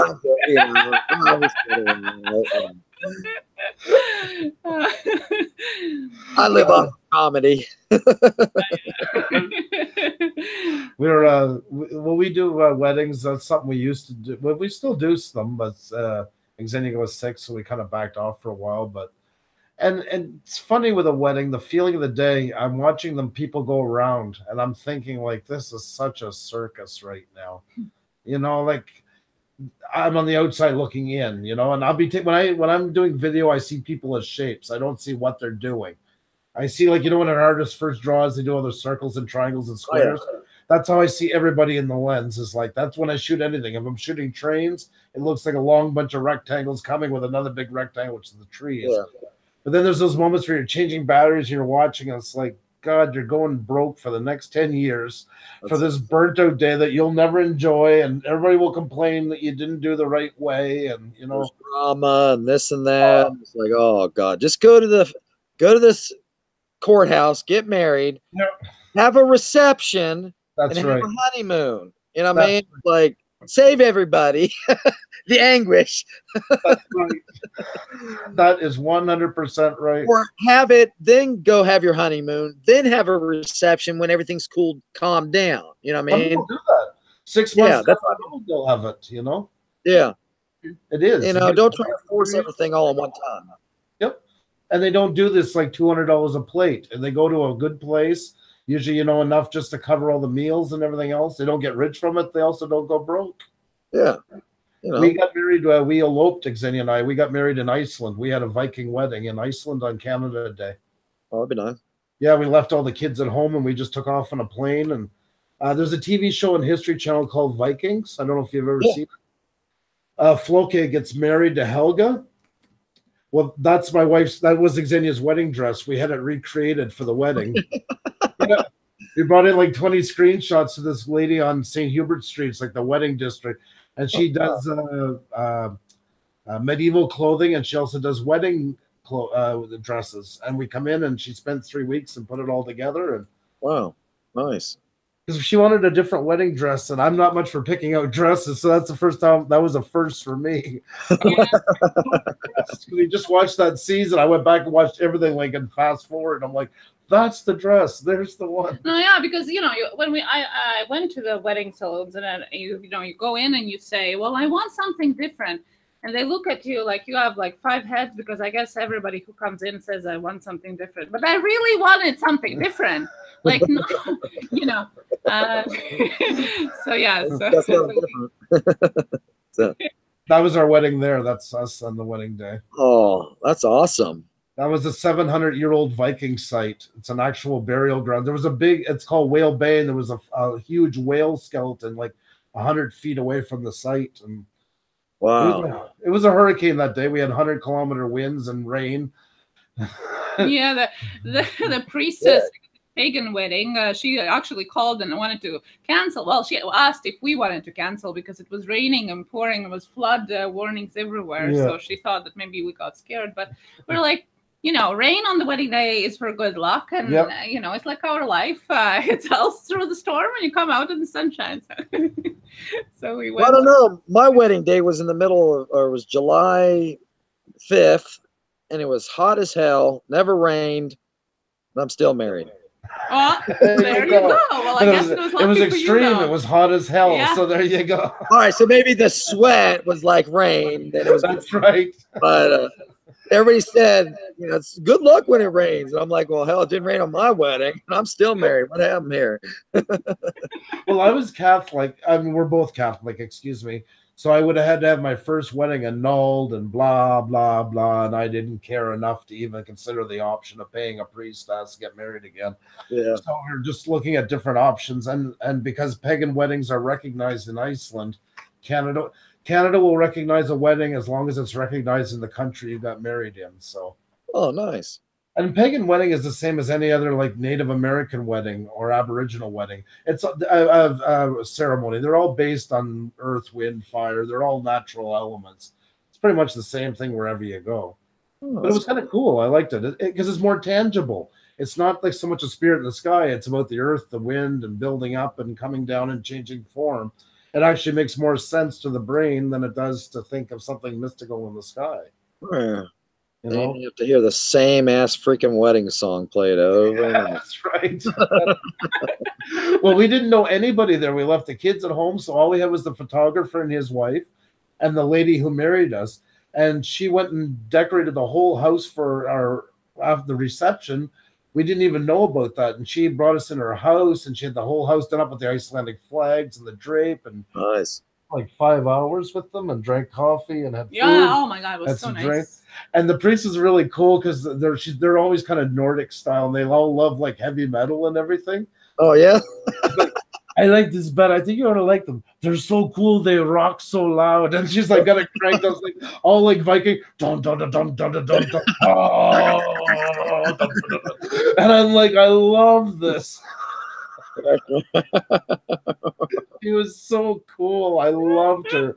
We go to see her because we had a business after that in Iceland doing weddings. Oh yeah, that's nice. She became kind of like a contractor, and we brought the kids over. And we showed up unannounced, and she like I was hugging the kids. We stayed with her for hours, and it's nice. Yeah, I love it there. I would move there tomorrow. Yes, we actually considered moving there for some time. Yeah, I have to take a second. Joe is here. And I have to talk because Anthony Bourdain committed suicide last week. Yeah, that's wild. Hey, Joe, you did one amazing job on your video. I really, really was blown away by it. I watched it twice this morning. I had to acknowledge that because it's a subject that isn't covered. It's never going to be covered enough. And you did it really classy. And I had to bring that up. So I'll have to check it out. Yeah, definitely. He's a guy from Toronto, does these amazing vlogs and stuff like that. He's really, he's kind of like the cult leader for great videos around here to all of us, and that one was no exception. He's a great inspiration. Yeah. But definitely, he just had his what's going on with me? Latest video today, but yeah, one before that was a tribute to Anthony Bourdain. It's really touching. Sorry to interrupt. I just had to tell him that because he sometimes comes in and out, so I wanted to catch him in case he leaves. So. Got another WV up there. WV Gamer, that's right. Oh, that's right. I'm assuming that's West Virginia, right? today, and I felt so stupid about it because your name, and I never put it together until I went to your bio. I'm like, oh Jesus. Most people don't. And I think you put on the thing. I think you put VW in front of one of them. Oh, did I? That happens all the time too. So I figured that was going to happen. I'm going to check it. No, I did. Damn it. Okay. Sometimes you see it together, though. You will see it looks like VW. You know what I mean? Does. Yeah. It's when you first see it right away. I apologize for that. Oh no, it's fine. I get it all the time. You know what I mean? It's most people call me Motard, anyways. You know. But my real name's Eric, by the way. Nice to meet you. Pleasure to meet you, Eric. Andrew. I think Xenia, as you heard tonight. I forget if you said that at the beginning or if I said Motard or whatever, but yeah. I hope you've enjoyed tonight. Oh, dude, this has been awesome, man. Like I said, I probably got to get off here because I'm gonna have to get my stuff ready to head out early tomorrow. I got a 3-hour drive to Virginia, actually. Yeah, for your funeral. So we're sorry about that once again. Like honestly, I appreciate it, man. I appreciate it. Yeah, it was it kind of sucks, you know, starting to lose family back here, and most of my close family's all still in California. So my mom, niece, nephews, sister, you know, a couple sisters and stuff. So well, you guys are so much more divided in the States. You're like European countries, the size of the States. Like you can drive through a couple easily in a few hours, some of the States. Like, because Canada, we're only 10 provinces. Well, the territory's on top. Yeah. So, I mean, like Quebec, it's a good 1,200 kilometers just to go through one province. Well, but if you look at California, though, it takes you all day, 12 hours to go to tip to top. Yes, that's 3 hours to go to West Coast to like Nevada. You know what I mean? Yeah, it's that's right there. Yep. And even the population, like I tell people sometimes and they're shocked. They never thought of it that way. Yeah. One state. California is the population of all of Canada. One state. Did that really? We're the same population size as California. Wow. And I mean, in landmass, I mean, it's not by great amounts, but we're still like the second biggest country in the world by landmass after Russia. Yeah. And we're the population of it's so sparsely dense here because of that simple reason. That's like, you know, when you drive through the States, you hit a lot more major towns, which aren't so major to you guys. But to us, there's not many big cities here. You got Montreal, Toronto, Vancouver, Calgary, Halifax to a certain point. You're already under 1 million people at that point. So, like, Toronto's big. Toronto's the third biggest city in North America after besides Mexico City, I guess. But yeah. Yeah. But the road between Montreal and Toronto and then continuing to the border is the most heavily trucked road in all of North America. Because my location is Morgantown, Fairmont, Clarksburg area. I think that's what somebody just asked. Yep, that's WV. So yep. Yes, WV. And we still are the third most expensive. It's true. Well, California is going to be dividing now. Yeah. Voting on dividing. What do you think about, before you go, I have to ask you, what do you think about the idea there? I was watching again about California. Now they got enough votes to try to pass through the idea of separating California. I was hearing something. I didn't get the full, what's the full thing on it?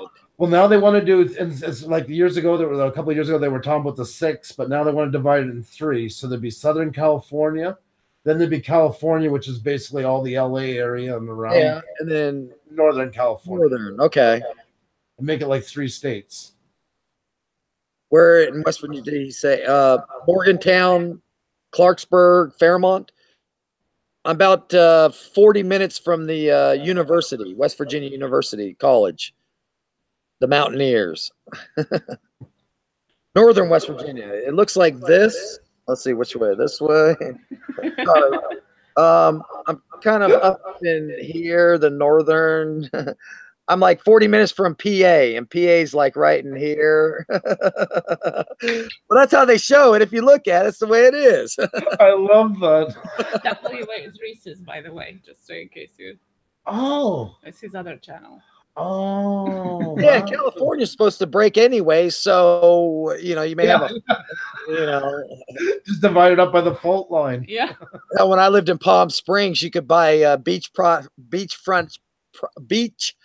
property because where the San Andreas Fault was supposed to split, you know, Palm Springs was going to be like beachfront.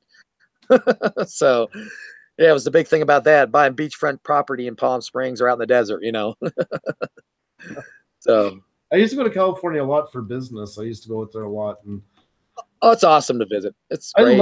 I love the north side. Like, it's so beautiful up through there. Like, once you get going up to the northern part of California, the state, it's unbelievable.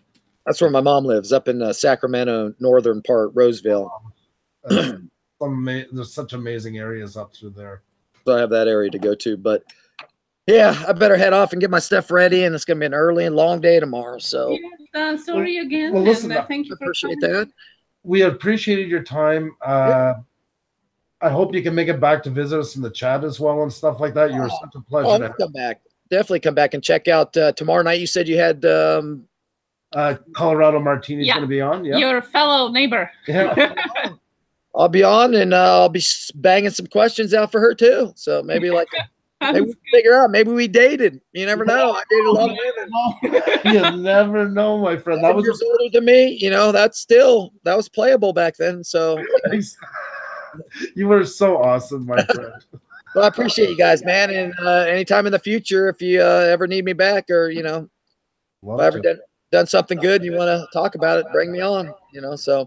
I will take you up on that offer, my friend. I appreciate it. Like I said, I'll be pushing your guys' channel too. And you guys are doing a great thing for everybody, and I appreciate it. Well, thank you so much. You made it great again tonight. Have a great one. Be safe on the road tomorrow. Thanks. And everybody check me out, VW MOTARD, and always walk good. He's putting up the link again for your channel. Yes, definitely. I appreciate it. Take care, my friend. You guys are great. Thanks, guys. I'll see you later. You too. Cheers. You too. Bye now. Bye. Oh God, he was awesome. That was such a great conversation. It was a great, nice flowing conversation. So I appreciate that. I love it. I love somebody like that where you can just branch off into any subject like that and just have a great talk about it. Amazing. No, that was really great.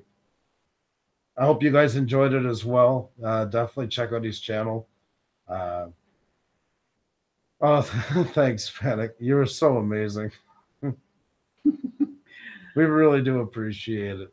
We'll miss you tomorrow. Yes, but I'm sure you're going to have lots of great stories for us and everything else. Not looking forward to that. It's I'm glad you guys, I'm sure you guys are going to have an amazing time. And yeah, once again, I didn't want to say too much because we had our guest on Ajo. I really loved the way you did your video. And your new one's incredible, by the way. I'm you know us, we're huge fans of your work, but I really like the way you covered it. Because Anthony Bourdain, it's sad, you know. I liked him a lot. He was that genuine element in a sea of crap that you get on network televisions. And I truly believed he was as genuine as he was. And it's too bad, you know. It's another great talent gone for something that I wish could have been dealt with better so he wouldn't have taken this route. And I'll never judge somebody's decision in that moment. Nobody has the right to, as much as we don't want them to do it. It's hard to... those moments are short and sometimes they pass, but at that moment, if there's not the right person around to help you, and just if anybody's ever feeling that way, please please make sure to just get help. There's always a phone number. You got YouTube here. You can always check with somebody on here. It doesn't need to be your best friend that you've known since a kid to get some good advice from in a moment. So yeah, he was a real deal. I really do believe that, you know. Yeah. What Xenia just said. Sorry, I'm out of subject. Yeah, no. There are two subjects at the same time. That would be good. Because we did have one. I read it right. Yeah. Saturday. Yeah. We've done that. That's how we got people before that were on the fence about doing it. And that we kind of got, we have a cancellation. So Oh, that's why I can't make it? Why you can't make it? No, we're gonna grill you. No, Connie unfortunately had to cancel because he has a project that has to finish. Yeah. On Sunday. So we're looking for events. And then you can say, well, I did it to help bail them out. Yeah, No. and since you were the one that suggested him to begin with. Oh my God, now we're really laying it on you thick, poor guy. No, we're not forcing anything. Not Just all. laughing. I would just love to sit down and talk with you. Just for the sake of talking with you would be. Yeah, without the live stream. Yeah. When you have free time. Oh, okay. Well, we are in kind of a pickle for Saturday. If you've thought about doing it, it would be a. Yeah. I'm not trying to lay guilt trip. If you can't. If you don't feel comfortable, I'd never do that to you. But if you've been on the fence about it, and you were thinking of doing it, Saturday would really help us out a lot. No pressure. Hello, Steph. Hey, how nice are you, to Steph? see you. Welcome home. Late nights working. Thank you, Lash. Have a great night. Yes. It was great to have you. Great conversation tonight. How was work tonight, Steph? How are you making out? Are we so glad when you start your new job? Yes. Did you get your letter yet? Pressure is a purpose. Yeah. That's true. Yeah. Tomorrow we're gonna have Colorado Martini on, and I can tell you that she and her husband is gonna be making a cocktail tomorrow live. We have a live tutorial cocktail. Yep. Yeah. So for us, so it's gonna be It's gonna be fun. Yeah. It's gonna be. I'm wanting to have her on for a while. I've been looking forward to having her on, I should say, because we booked her a while ago. So it's gonna be really nice. Yeah, we booked her a while ago when she just reached her 1,000. Yeah. I think. And she also had a wedding anniversary, I think, 2 weeks ago. So lots of reasons for celebration was. So it was so great to have her tomorrow. Perfect. Very glad. What is going on with me? Glad to hear that, Steph. Excellent. Yeah, that's we are good. happy for you. Because I was starting to get concerned too when you were saying that it's still not there. Yeah. So that's good. That's good to hear.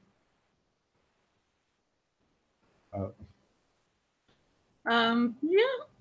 Well, so Saturday we have a little bit of change of plans. Information pending for our Saturday. And next week, of course, planned out with our amazing guests as well. Harvey Danger Films is going to be on next week among the all other amazing guests. So it's going to be interesting. I just sent you a message in Twitter, Joe.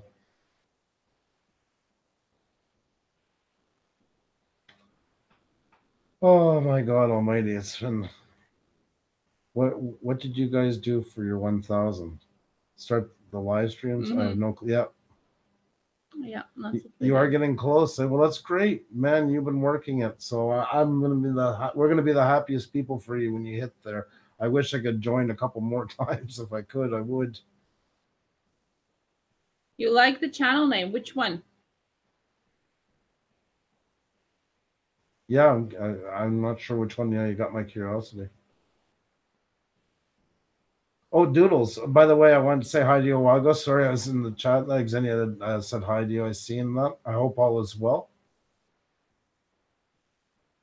Oh, Harvey. Yeah, me too. I like that. I like the name. Yeah, Harvey Danger Films. Yeah. Yeah. He's really great. Like I have him on Instagram as well. Just like his cinematography as well as photography. It's great, and he has a really great bunch of creators with him as well. So to say, and yeah, I think it's gonna be really interesting. Get some tips as well on creating the content. Yeah. I mean, just to come up with a channel name alone, like those are another one of those ones that I'm just like, how do you come up with it? Yeah. It's so simple, but it's so great. So busy as usual working. I'm going to send you a DM and Twitter as well, Doodles. You are a busy man, I know for sure. Yeah, Susie was saying that they were really busy this week, both of them. Yeah, I know he's under sub. That's why, and I have been following his work for a while now, both on Instagram and YouTube, both of us, and I was really excited to get him on next week. So fingers crossed that doesn't get canceled either. So yeah, no, Reese, no, no. We just don't talk about that because it's not the purpose about it, but it doesn't matter who is affiliated with who. So, yeah, exactly. That's the whole reason why we went Switzerland. So anybody from any group, anything that comes in. We have had people from them as well for their community. It doesn't matter. There's so many hashtags nowadays that I just feel a need of just putting all of them in line and adding to all of the videos because it doesn't matter. We all do the same thing. So it's about all getting along, and then there's no borders in between to cause any arguments. That's exactly what it is. It's that way we're lucky because we all get access to the best channels. We're not like blocked by any of that stuff.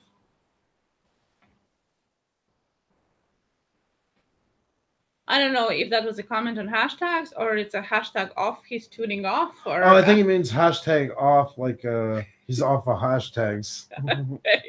I love it. You were so. Joe made his first video and he was talking about oh, some people say you're too old, or am I too old to do vlogs and that? And you're like one of the most trendiest, coolest people I know. Yeah, I know. How do you do that? I know. He walks a great line. I assume you don't have kids, but if you do, or if you would, they would probably say I have the coolest dad ever. Yeah, exactly. Because that's how you ring the bell for.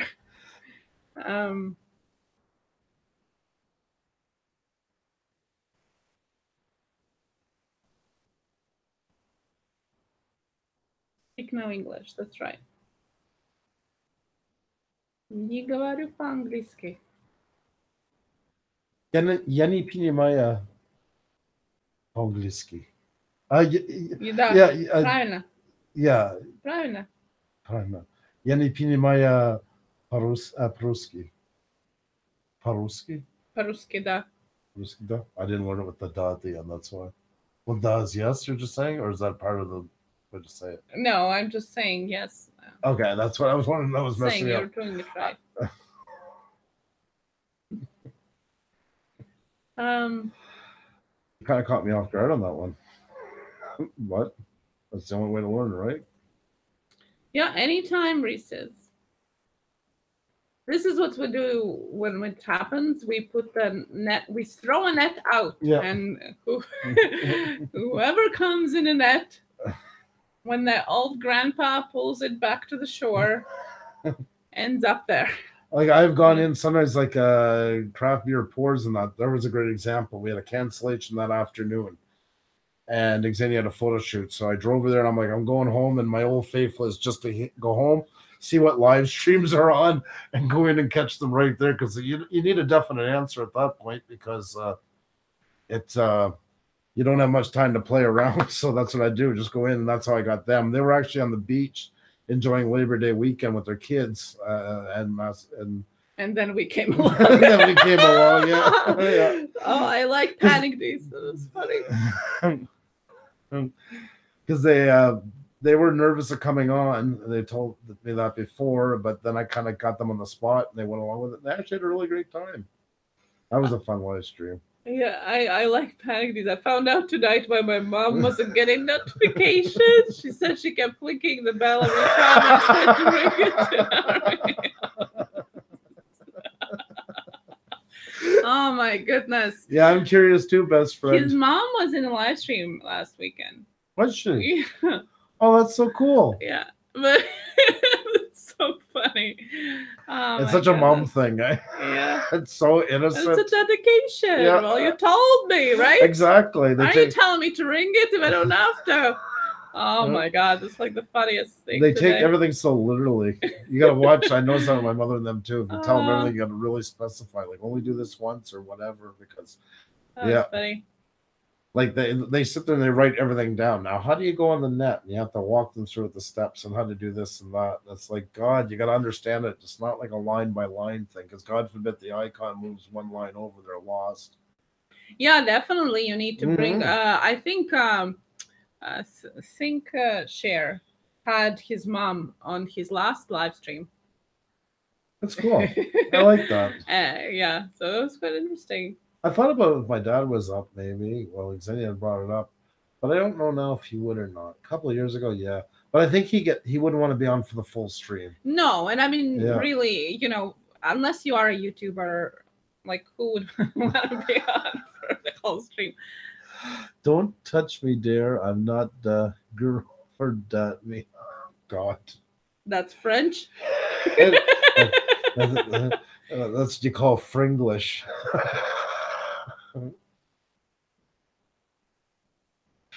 Oh, hey, Joe, you never miss a thing to say, do you? You're so awesome. I know you've been busy lately, but it's nice when you're in the chat. I miss you. Always cracking me up. Always positive, too. I really appreciate that. Oh, my God. Yeah. Thinking for Saturday. Oh. We'll figure something out. Not the first time. So we're just, as I said, we were just throwing the net out there. So, yeah. Well, we've got to plan that trip somewhere, one way or the other, soon. It's such a shame. The closer we live, the harder it is to get together with people. So we'll definitely have to do that. I am just answering Philip. So yeah, if any of you guys change your mind, message us on Twitter.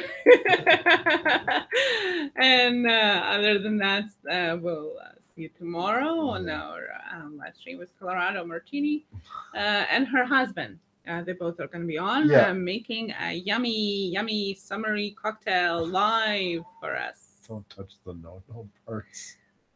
Steph, are you going live today? I kind of missed your live streams. I know you have had a couple. I went on one. I missed the other one. Are you going live maybe today? Who is a gamer? You can say their name. It's all good. You got my curiosity. Yeah. Like I said, there's no worries about where they come from or anything like that. You're playing it by the seat of your pants, best friend. Steph, I don't know why I'm calling you best friend. It's just see, maybe Andrew would come on and oh jeez. Usually I would. I love her streams. I don't know if I can tonight. It's been such a long couple of days. Oh, I don't often have to do that. I have to turn my head 2 or 3 times to yawn the last hour. It's not that it's boring conversation. I'm literally just running out of steam. Actually, I'll be right back. Oh, excuse me. Excuse me. Why? You're going out the other way. Oh, God, that hurt. Oh, my toe. Andrew's going to be coming back soon. How about Mike Bullard? Who is that? I had an evil laugh. Oh, Mike Bullard. I thought he was dead. He died, didn't he? He was this Canadian talk show host. God awful. I should say that, Joe, in case you liked him, he was not my cup. Sorry, it was just not my cup of tea. Chad 237. Okay. We'll have to look it up. Like, do you know him? Or do you follow him? Yeah, like, do you know him? Like, you can talk to him at any time? Or... Joe is sitting with him, with Mike Bullard. You're sitting with Mike Bullard, are you? Oh, hey, Joe. I always feel you always got a bit of an Andy Kaufman experiment going on. You did that one night in the channel. That's right. Remember? Yep. Where are you going? Right back. That's not creepy. Yeah, no whatsoever. I would like to know, Joey, how do you come up with a theme for the next video? And you know what I was thinking when I was watching today, your video again, because I always rewatch yours, it's amazing how you can put together a vlog, cinematography, and a tutorial, so to say, at the same time. You know, it's on one hand, it's one of those videos of how to. On the other hand, it has nothing to do with it because of the, you know, the cinematic part of it, how it's made. It's just that I was thinking about that, how you combine the both. I was watching your today's video again. Well, yesterday's, because I was anxiously waiting for it, as my SpongeBob tweet said. But yeah.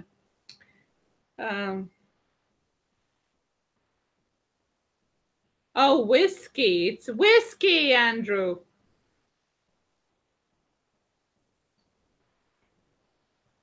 Sorry, did you call me? It's whiskey. It's whiskey? Yeah, it's whiskey. Mike Bullard is whiskey. Oh, okay. Well, because there's also that Canadian news guy. I never heard of Canadian whiskey, Mike Bullard, but sure. Why not? Why not?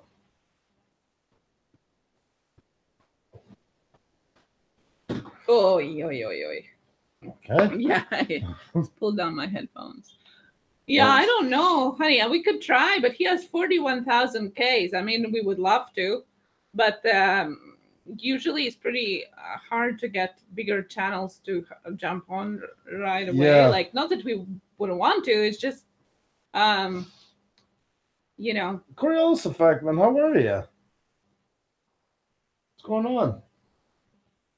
We're just kind of winding down a little bit and thinking what to do for our Saturday night spot. Reese just gave us some somebody he was thinking of. I appreciate. Yeah, it's hard to just call, like, even like Lunatic Dad. I've asked, you know, a little bit, but I haven't had any reply and stuff like that. It's hard. Especially at the last minute notice, if we haven't talked before with people, like, you know, if we haven't followed each other, yes, it's harder for the last minute ones, you know. That is true. Yeah, because I mean, I'm gonna prepare somehow too, in a way. It's kind of like cold calling, you know. So, like I say, it's not that we wouldn't want to. Oh no. Oh, I'm sorry to hear that. I mean, I don't know. I mean, I started to hear about your father-in-law. I guess I'm happy you're having a me time, I call it.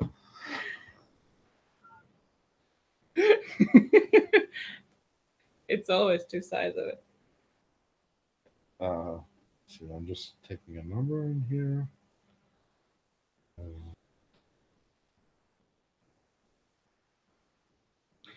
Hello.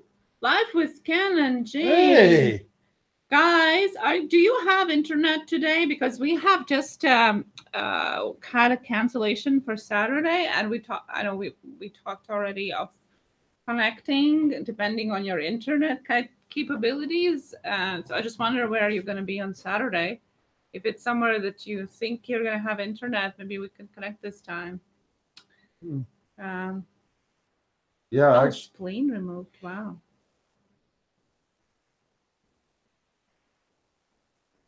I just called out the wilderness. We were under Mount Hood. Oh, wow. That's cool. I was kind of worried about you. Haven't heard from you for a while. And the last one was you were traveling to your cousins, and then there was nothing. So like, wow. Oh, no, hey, Joe, that's the hard part with chat. You don't, I mean, that happens. Don't feel bad about that.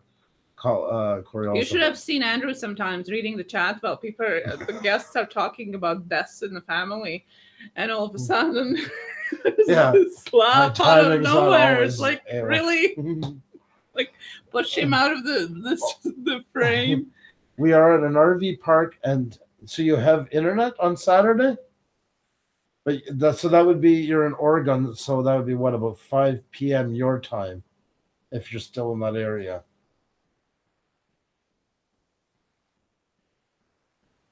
And what about driving around your father-in-law? I didn't understand. Corey also found it's okay. He had his spleen removed today, and I'm going to drive him around once he gets out of the hospital. Well, he's going to be taking where he's going to go and stuff like that. Oh, okay. Yes, because like he probably going can't round drive. and round and round. Yeah, watching Osprey fight eagles. Wow, that's absolutely amazing. Andrew took out guitar on Craft Beer Pour's stream last week. Yeah, last Saturday. You did a drop-in into craft beers, and yeah, he took out his guitar. It was interesting. It was fun. I like their streams. Well, talk to you and see. I mean, again, well, check it out if you can or not. I mean, what is you're going to test your upload speed, I guess, yeah? Here, hold on 1 second. We're about to sign off, so you want to try a test here for like 3 minutes? I can give you the link. Night Panic D. Have a good Friday hunting. There's the link. Life with Ken and Jane, if you want to try it. No, fingers crossed there are no trolls. Yeah, but I mean the link gets renewed each time. Okay. It's a new link.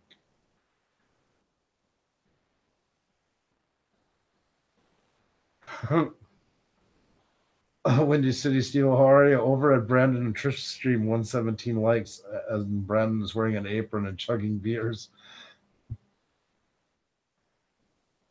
Oh yeah, well Andrew probably is gonna come over after. I don't know.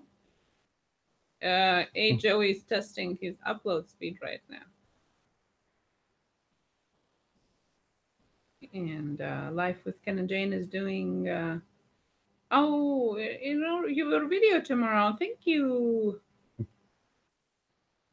Well, it depends, really.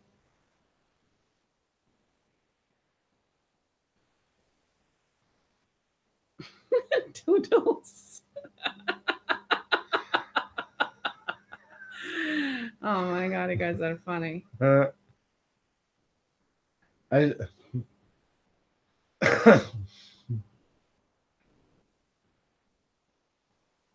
Like I said, Doodles, I sent you a DM in Twitter. I don't know if you're around a while ago when I said it or not. Good night, Joey.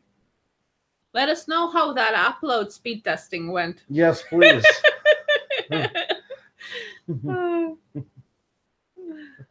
Oh my goodness. Oh, Gamer, yeah, if they do, they're here, I'm gonna put it for you as Ken. I'll be in touch with you really soon, Joe. Like I said, I also sent you a DM. Life with Ken and Jane. Here's the link again. I'm going to put it up. If you can just try clicking on it and see if it lets you connect. We'll just go on for a minute just to see if it works. And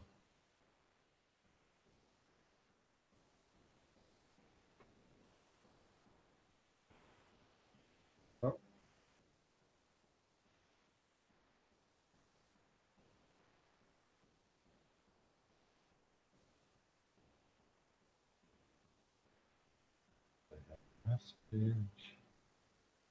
But I do not. Oh, okay. Yeah. I thought you would enjoy that update, Doodles.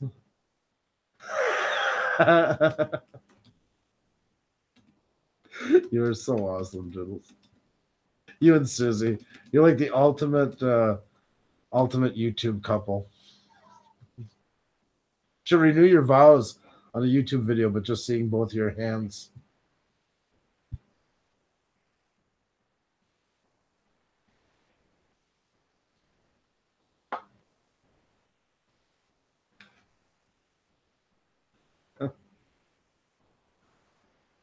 Oh my god. That would be amazing.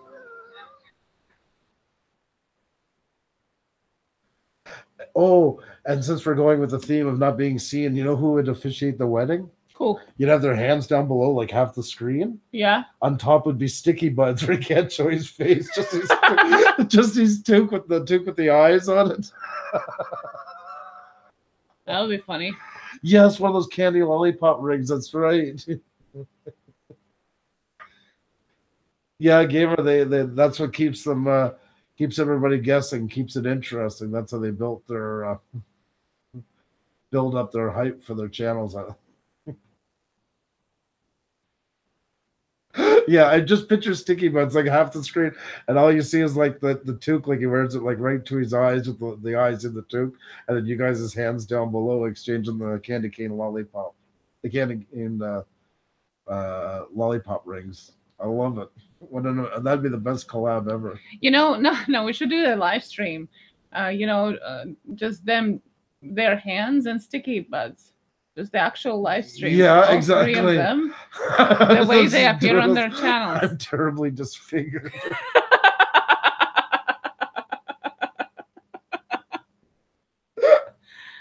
Well, your hands still look pretty sexy, so the rest of you must be as well.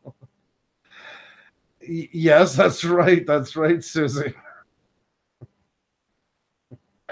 You could do like a little effect where Doug draws it at first, and then it just magically appears, and you can do some camera trickery just to wow the audience. I like it. No, but we definitely have to get them all three on. Yeah, that could be something. I'd love that. Secret guest say secret. What? That one just kind of flew right in there.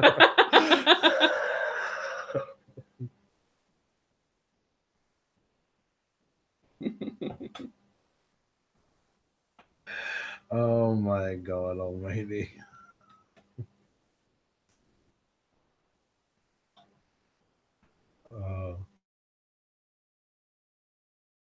Okay. Ken and Jane, are you guys still there? Are we still here?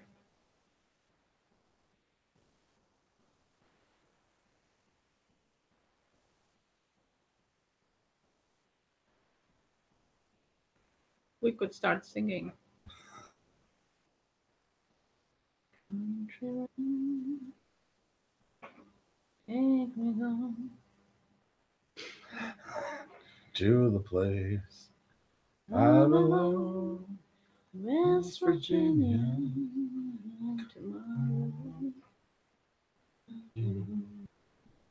He inspired us.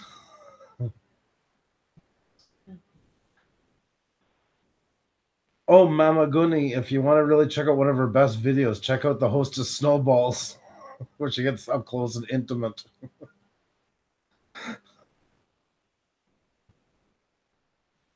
Oh, poor Susie. And it's all because we love her.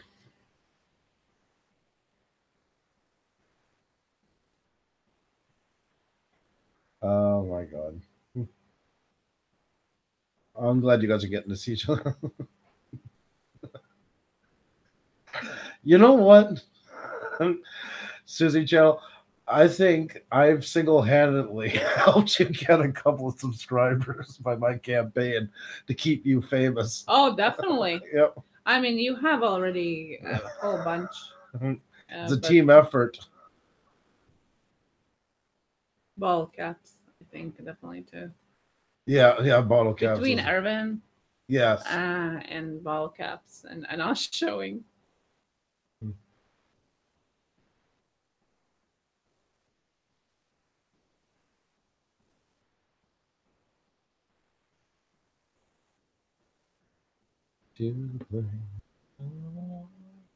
Oh my God, he really inspired us.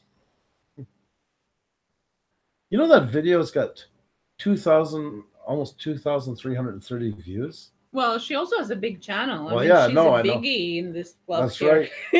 That's why she should be on with us. Yeah, she's a biggie. Now, you might look at this and think this is just another food review channel to the untrained, unprepared, unready eye. But if you watch closely, and you're over 18, of course, you can see the touching, the petting, squeezing. And that's what makes Susie so lovable and why we love her channel.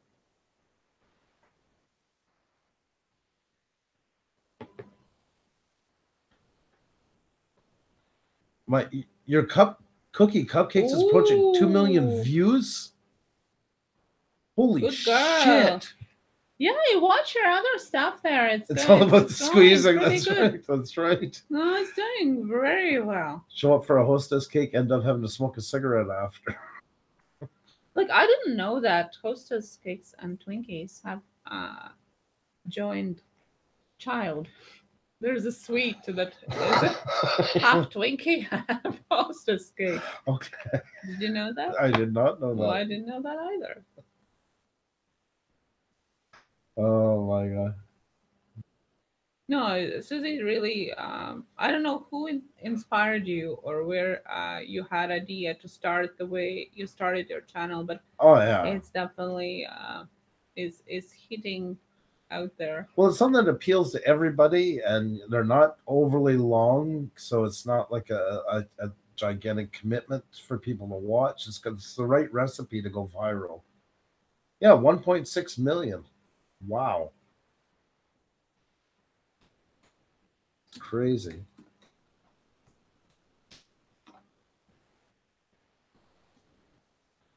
And I mean, anything with Oreo onto it right away is a draw. I hope Ken and Jane are okay. They're saying them trying. Oh, sorry, we didn't. Sorry, I just seen that now. I'm glad. I was worried about you guys. I have a sore throat.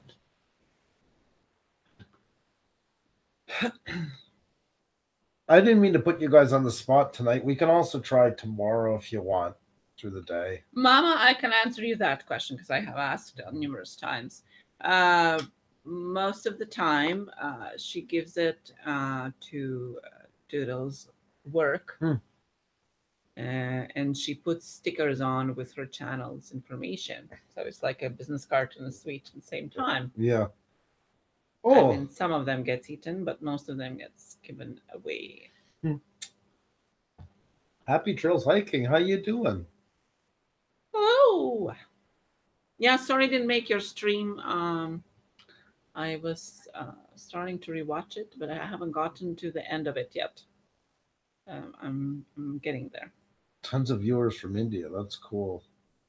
And yes, it's great to have you back. Happy Trails Hiking. Thank you so much for just kind of winding down here. And Doodles, Susie, she got a response from Chips Ahoy on Twitter the other day. Oh, good. Perfect. That's really cool. That's really good. Well, eventually somebody must start, you know, featuring. I don't know what, like, they should be starting to send you some stuff already. Yeah, for the numbers you got, I agree 100%. That's like Tony and Chelsea. I don't know if you guys ever see them, the couple that do like photography and videography. They're on YouTube, pretty big channel. And they were talking the other day about, because they've done some what do you call it? Pictures. They're stock photography. I remember he was showing where their pictures ended up. Some of them, like they ended up in a big campaign for Velveeta cheese. Oh yeah, and then they ended up in a bunch of Viagra ads and stuff like that. Their shots and yeah, happy trails. Well, as I said, I was going to try and sneak in because it was at the same time as our stream, so that's why it was. I hoped I was, you know, to skip hours for a second, but I wasn't able to skip through, and then now I'm watching it afterwards. So, well, I guess we're gonna, Ken and Jane will get in contact with you in the morning, and we'll try to see if we can figure something out. Because I'm guessing you guys are hooking either by tablet or by phone, if I remember right, which can be a little more trickier. We might need you to like send us a message and with your private email that you use for Hangouts, And we can just set up a test one where we don't even go live and do it that way. Yeah, and no pressure. Yeah. You know, if not some other time, it's all good. Exactly. But thank you so much for trying that. I feel bad for you guys. You just got out of the wilderness. Last thing you need to be doing is frigging with that. So we really do appreciate it. It's very sweet of you. And yeah, guys, tomorrow night, going to be Colorado Martini. Should be a really good show. Yeah, she's going to be making a cocktail online for us. A yummy summer themed cocktail together with her husband tomorrow. So check that out tomorrow. Oh, happy Canadian. We're literally just out. Sorry about that. We've been on for 3 hours. Yeah, but tomorrow night we have Colorado Martini, like we were just saying. So if you can join us or go back. Actually, if you can go back and watch some of this live stream, I think you might really like our guest tonight. It was, yeah, I know, sad face. We love to have you here as well. Mama Goonie, so glad you enjoyed the stream tonight. Yeah, I'd love to have you back tomorrow night. Such a pleasure. Yeah. Good night, night. You too, Susie. You and Doug both. Chat with you guys. Yeah, you guys are absolutely awesome. Sometimes I feel like we should be having like a collective call at the end of the night. It's just to make sure everybody's okay. That's as far as I got. You see, they downloaded. I just want to answer them before I go. I feel bad for them. You downloaded Hangouts. Are you using a phone or a tablet or a PC? I'm assuming it's probably like a laptop or a phone or a laptop, phone, or tablet. I'm getting tired now. I'm starting to get all my words mixed up. You got a product. Tacky's product review. Oh, cool. I'll check that out. Excellent. I like reviews. That's cool. There, I left a like, and now I'm going to be... Oh, hi, Regan. Pausing it so I can watch it after. You too, Doug. Hope you have a really great day tomorrow. Yeah, Reagan, we are just about to end our stream today. We had WV MOTARD. I'm mispronouncing it. I don't know. MOTARD on today. Check it out if you want. And tomorrow we have Colorado Martini on making a summer cocktail for us. Yep. On live. And that's tomorrow. Thank you, Mammy. Mama Goonie. Mammy. Oh my God almighty. Tonight, I'm going to shut up because I'm so overtired. I'm not even making sense anymore. No, you're not because you're old, Ken. It can be a real bugger sometimes, Hangouts. It's quirky and our schedule is every night at 8 p.m. Eastern. What time zone are you on? We are every night except for Sunday. And Mama Goonie, I just meant to finish off that statement. Like, you were a great fit in tonight. That's what we do is we're looking for good channels to be in here.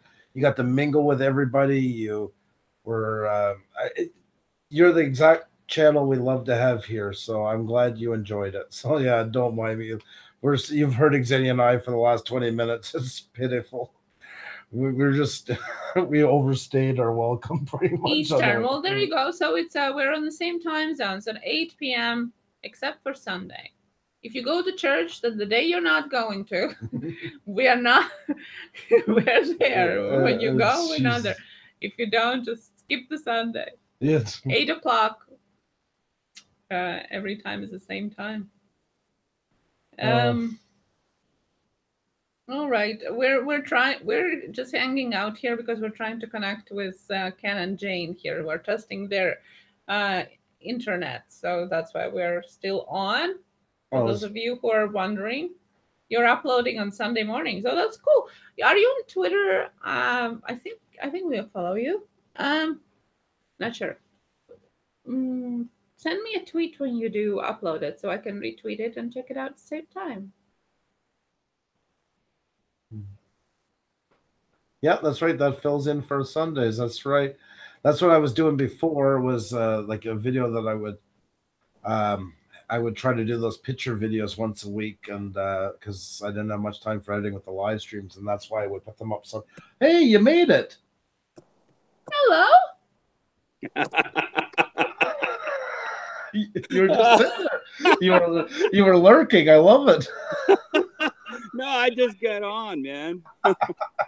I just kidding you. You did it. Good job, man. Okay, yeah, I had to download some different things, and like, you know, I'm not the most internet. I do really good with bears and things, you know.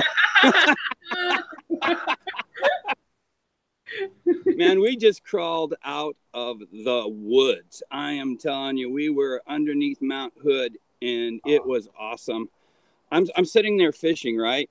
I also caught my personal best rainbow trout. It was well over 3 pounds. It was huge. Nice. And I'm sitting there, and I'm looking out, you know, like daydreaming, you know, like in the 60s. Wow, man. You know? And all of a sudden, this osprey comes down in front of me and hits this big trout and comes up in the air, and then this eagle hits him. Oh my. And they just went tumbling, and the fish went one way, and the osprey and the eagle just went at it. This eagle was chasing it. We've got pictures of it that happened the next night. Oh my God, amazing. Yeah, remember I told you we got that Canon camera, and we hadn't opened it up because we were afraid of it. But we've got it pretty well figured out, and Jane's having a great time with it, and she's doing really good. We need a better lens, we only have what'd she say, a 300 by something range, you know. We need a bigger one because we were taking these pictures and they were pretty far out there. And 600 probably at least. Check your Craigslist and stuff like that wherever you're traveling through. A lot of people getting rid of them. They're still good. Like a lot of lenses are amazing secondhand. Yeah. We're traveling so much right now. It's really hard for us to stop and do things like that. But we're going to find one. Hey, Jane, come on over. Jane's here. I figured out how to do it. Can you believe that? Hi. How are you? Good. I'm doing great. Yeah. I love this. Catch up with people. So, where are we now?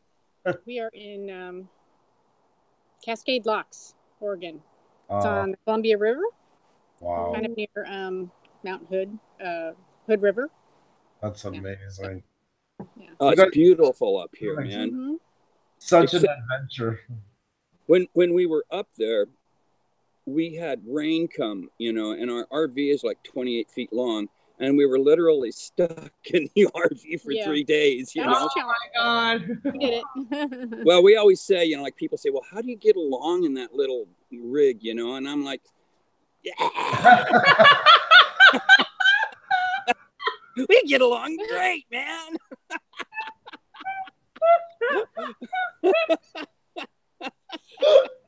Oh, that's priceless. That's a good answer. Well, I always say, you know something, if you can't get along in one of those, you're probably not getting along anyway, you know? Yeah, exactly. It's so just the final nail in the coffin if that's the case. Yeah. Yep.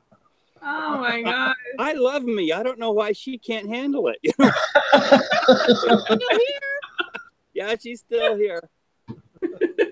We've been hanging out for 12 years, and she hasn't thrown me out the window yet. No. It's true love, my friend. It's true. Well, she saved my life 3 times, so she must love me, you know? That's so amazing. Wow. That's During the liver transplant times, you know, Jane's an incredible pharmacist, and I mean, we met, and I told her I'd said I don't want to date you. I just want a really good friend, you know, because I told her, I says, I'm going to die, you know, and she goes, no, you're not. And she came on the scene, and she literally walked me through the steps. Next thing I knew, man, I had liver cancer, and next thing I knew, I was getting a liver transplant. It wasn't that easy, let me tell you, but you know, she walked me through the whole thing. You know, I mean, without her, I couldn't have done it. You know, I would have been walking around in circles going, well, this is it, you know. That's so incredible. Yeah. A liver transplant is totally incredible. When you're on the edge of death and you know it, and then next thing you know, you're gold mining. I mean, it wasn't that easy. It wasn't next thing you know. No, it wasn't. No. Next thing you No, know. there's a little bit of steps. Yeah, just a few more steps in there. Yeah, but I don't remember, luckily. Yeah. And I'm sure you'll never forget it. Yeah. Well, we started, you know, right after I got done with the chemo, which was after the liver transplant, we joined this gold club and I started gold mining. And I started swinging a pick and a shovel right after the chemo. And, you know, they usually say to guys, you know, well, you're real lucky to get this second chance. Go home, relax, and enjoy the rest of your life.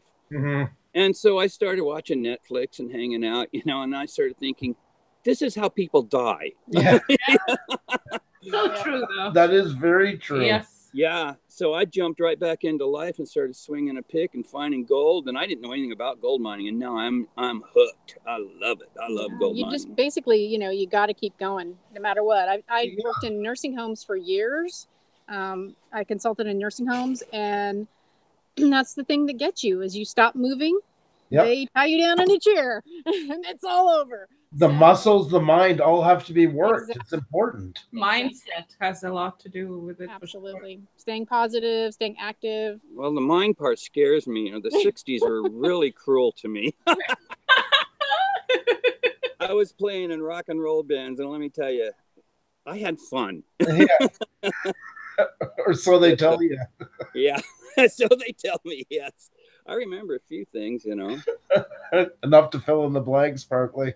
Well, we just get hit with one of those challenges, you know, one of those things, and we did a video on it, and they were saying, you know, your 5 most exciting adventures, and Jane's going on like, oh, I went to Peru, oh, and then I did Australia and New Zealand, and then I crossed the world kayaking with a sail. No. Okay, well, that's a little far, but and I had to go, well, let's see, what did I do? I joined a rock and roll band, and you can't, you know, and it's true, you know, not that many people have that adventure, you know. I got to open up for Eric Burden, the Animals, Marshall Tucker, the Fabulous Thunderbirds, wow. Cake, really big band. David Lindley, who is the guitar player for Jackson Browne, yes. And who is so cool. That guy he's incredible. And, you know, he's just a guy, yep, you know, right. And all these people are just people, you know. Mm-hmm. I remember looking up to Eric Burden as a kid, and he's not much older than me, you know, and all these songs that he had out there, he was huge, you know, in the late 60s and stuff. And I just thought he was absolutely stunning. And then next thing I knew, you know, 20 some odd years later, maybe 30, I'm sitting around in a room with him getting drunk. It's surreal, eh? Yeah. He had some stories too, I'll tell you. Oh. He had been in Amsterdam. He said, I went to Amsterdam. I went to Amsterdam and I was going to do a gig, and the next thing I knew, I left 10 years later. I think he's sober now. Well, so am I. Yeah. Yeah, I've never been anywhere like that, but we were there the other year in Amsterdam. We stopped on the way back when her mom passed away, and we've been quiet people. Xenia doesn't like the picture that I have from that night of the two of us, and I made her our Facebook profile picture. Oops. Dang. That sounds like something I would do. I don't like a picture for 5 times and he still puts it on. Well, yeah. We're quiet, well-behaved parents, but that was our one night that we're like, you know what? I always said if I'm ever in Amsterdam, I'm going to enjoy Amsterdam for one night, and got the picture to prove it. You do have to sometimes, you know, especially when you're busy with kids. Yeah. So you guys want to join us Saturday night? Sure. If I can figure out how I did this again. You did perfectly. What we'll do is, you guys don't use Twitter or anything, right? Yeah, I have Twitter account. You do have Twitter? Yeah. The only thing is we're going to use Twitter to send you the link, because if I send the channel, if we ever have trolls, they can click on it and ruin our stream. Uh-huh.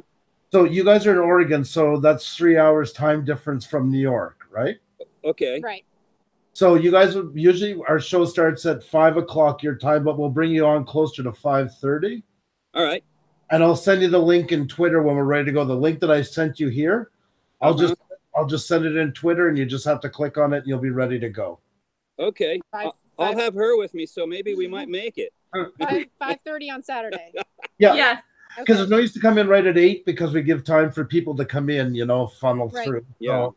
So around 20 after to 5:30, anywhere in between that time. Okay. That sounds great. Let's do it. So amazing. Oh, we're happy to have you guys. Oh my God. We've all been in it like kind of since the beginning, you know. You're another one of, like, I call us the alumni, you know. So that's going to be great to have you on.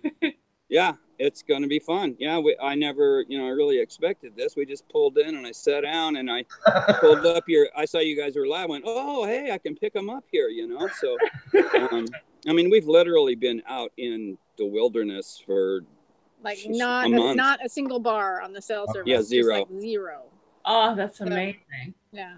I would you know what's weird is, you know, the days when before internet and before you had a phone in your back pocket and you walk out the door and go, oh my God, I left my phone. Yeah. You know, it's like when we were up there, it was like that again, you know, and I felt like I'm cut off from the world, you know. It's a weird feeling. It is now. We've grown so dependent on that phone. It's like a handcuff to us. Yeah, exactly. Well, that's how I connected with you tonight. I was just watching my phone, you know, and then you said, well, I'll send you a link. And I started doing it on the phone. I realized, oh, this is going to be screwed up if I do it on the phone. I ran in and got the iPad. And yeah, so we're doing it on the iPad. And somehow or another, I got everything downloaded. And that's great, because an iPad, now I can say it, is one of the hardest ones to connect with. So you just did the hardest one of all. So cheers to you. Yay. Yeah. Well, we've got a really nice Mac computer that we're starting to mess around with and get going on. And we've got a lot of new equipment and stuff, you know, when we started YouTube. You gotta learn how to use it. Well, especially for your photography, you know, to use for editing afterwards with the Mac, for sure. Yeah. Well, Jane's the photographer, and she's starting to learn that, learn how to, you know, yeah. We've been trying things that are over our head, like taking pictures of birds that are flying 30 miles an hour, you know? That's good, great, though. That's the amazing. only way to do it is to do it. Well, yeah, you get to see such amazing places, you know. Yeah. You gotta share it. You gotta share it. Let us know how it looks. This is too big of an adventure to not share with the world what you guys are doing. Awesome. Well, she got some good shots, and we're releasing a video tomorrow that's got a lot of those pictures on it, and you know, it's pretty good. I thought it was pretty good, you know, so I'm happy with it. Oh, definitely, we'll checking that out. My God. Well, listen, guys, we're gonna let you go because I don't want to give anything away from Saturday night. Okay. All right. All right. I'm glad this worked out. So we're going to book you in, and we're going to do the promotion like we always do. We'll be in touch with you on Twitter. And like I say, after 5 p.m. your time on Saturday, I'll send you the link. And as soon as you get the link, you can join right away. Okay. Very good. So thanks so much. Tomorrow's Friday. Tomorrow's Friday? Yeah. Yep. So 2 days from now. 2 days from now. Oh, I'd have been on tomorrow. Oh, your enthusiasm. I wish more were like you. I love it. You guys. We actually have Colorado Martini on tomorrow night. She's going to be making cool. She's going to be mixing some drinks for all of us. So nice. Yeah, I was actually sent her a message today. Watched her video and sent her a message. And okay, well, this sounds great. Right. 2 days from now. All right. Very good. Guys, you take care. Okay. Yeah, thanks a lot. Okay. I'm glad this worked out. Thumbs up. Yeah. Us too. Bye. Yeah. All right. Bye-bye. That was awesome. Oh, that's cool. So that's great. Yeah, so because last time I heard from them, we were chatting on Twitter with them talking about getting live. Yeah. We were kind of like getting in touch every time they were getting some kind of internet. And the last time was they were visiting my cousin. And they were going to have internet. But, I think it was a Sunday or something. Something didn't work out that time. And I never heard anything ever since. They're on a 6-month journey. Yeah, so I was like, oh my God, are they okay? Are they okay? There's nothing there. So I'm glad to hear from you guys too. Yeah. And they're so sweet. They're such a great couple. Oh my God, I can't wait for Saturday. Guys, if you can't do it on Saturday night, because they're going to have lots of stories and some really, really touching things, and you just got a taste of it tonight. So they're really amazing. And yes, Colorado Martini is the bomb. She's amazing. Thank you guys so much, Ken and Jane. You guys are awesome. Can't wait to be chatting with you guys. Oh, yes, my goodness. And now you have a live feed to use in the promo. Yeah, that's true. I never thought of that. Before. That's a good idea, actually. Yeah, maybe edit that up and do it a little differently. So they'll be on when? They'll be on Saturday night. Saturday. Tomorrow is Colorado Martini. Saturday is our amazing couple. I remember when we first started, like trying to get our first guests and like what to say, what to do, and now we have this happening. You know, we got our bacon saved, we got a cancellation and stuff like that.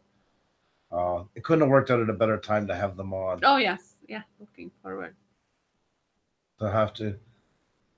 Okay, yeah, life if it's Ken or Jane, either way, yeah, it downloads very quickly, and then just use your same password and log in. See you Saturday. See you guys. Actually, guys, before you go, I'm gonna send you something. Just wait 1 second. 1 second. Don't move a muscle. I'm gonna send them. I'm gonna send you a link, and anybody else who doesn't have this yet, please, you're welcome to. You're welcome to use this as well. This is the new messenger that's in YouTube. And just in case we need another way to connect, there you go. That's to connect with us.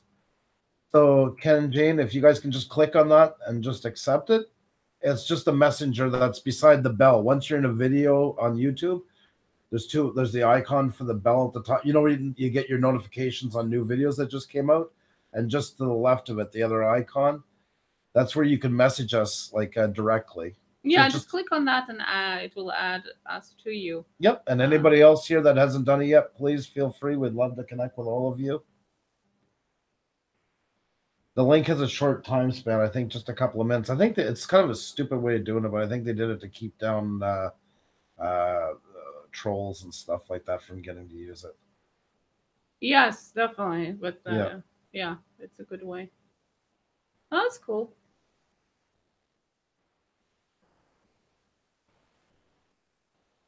Well, I think that's about it, folks, for tonight. It's been an absolute pleasure hanging with all of you. Tonight was a long one, got 3.5 hours, so excellent. Happy Canadian. Regan, perfect. Mama Goonie, perfect. I'm really happy. That's another great way just to stay connected together. So thank you so much. And then we'll be connected to you guys as well. Night, Regan. I hope you have a great night. And hopefully we can see you tomorrow if you can. And we'll talk to you soon. CJ Brown, you take care of yourself. Sorry we caught you just at the end, but we'll talk to you very, very soon. Much love to you, Happy Canadian. You're amazing. I always love having you here, my friend. Susie, big kisses to you and a firm handshake to Doodles. You're awesome, both of you. You're an amazing couple, YouTube couple. I'll call you. CJ, you take care. Be well. All right, guys. See you tomorrow. Cheers and keep creating. And everything. Love yous all. Yes, Doug. Okay, Doug, you get a big kiss. There you go. Bye now. Have a great night, guys.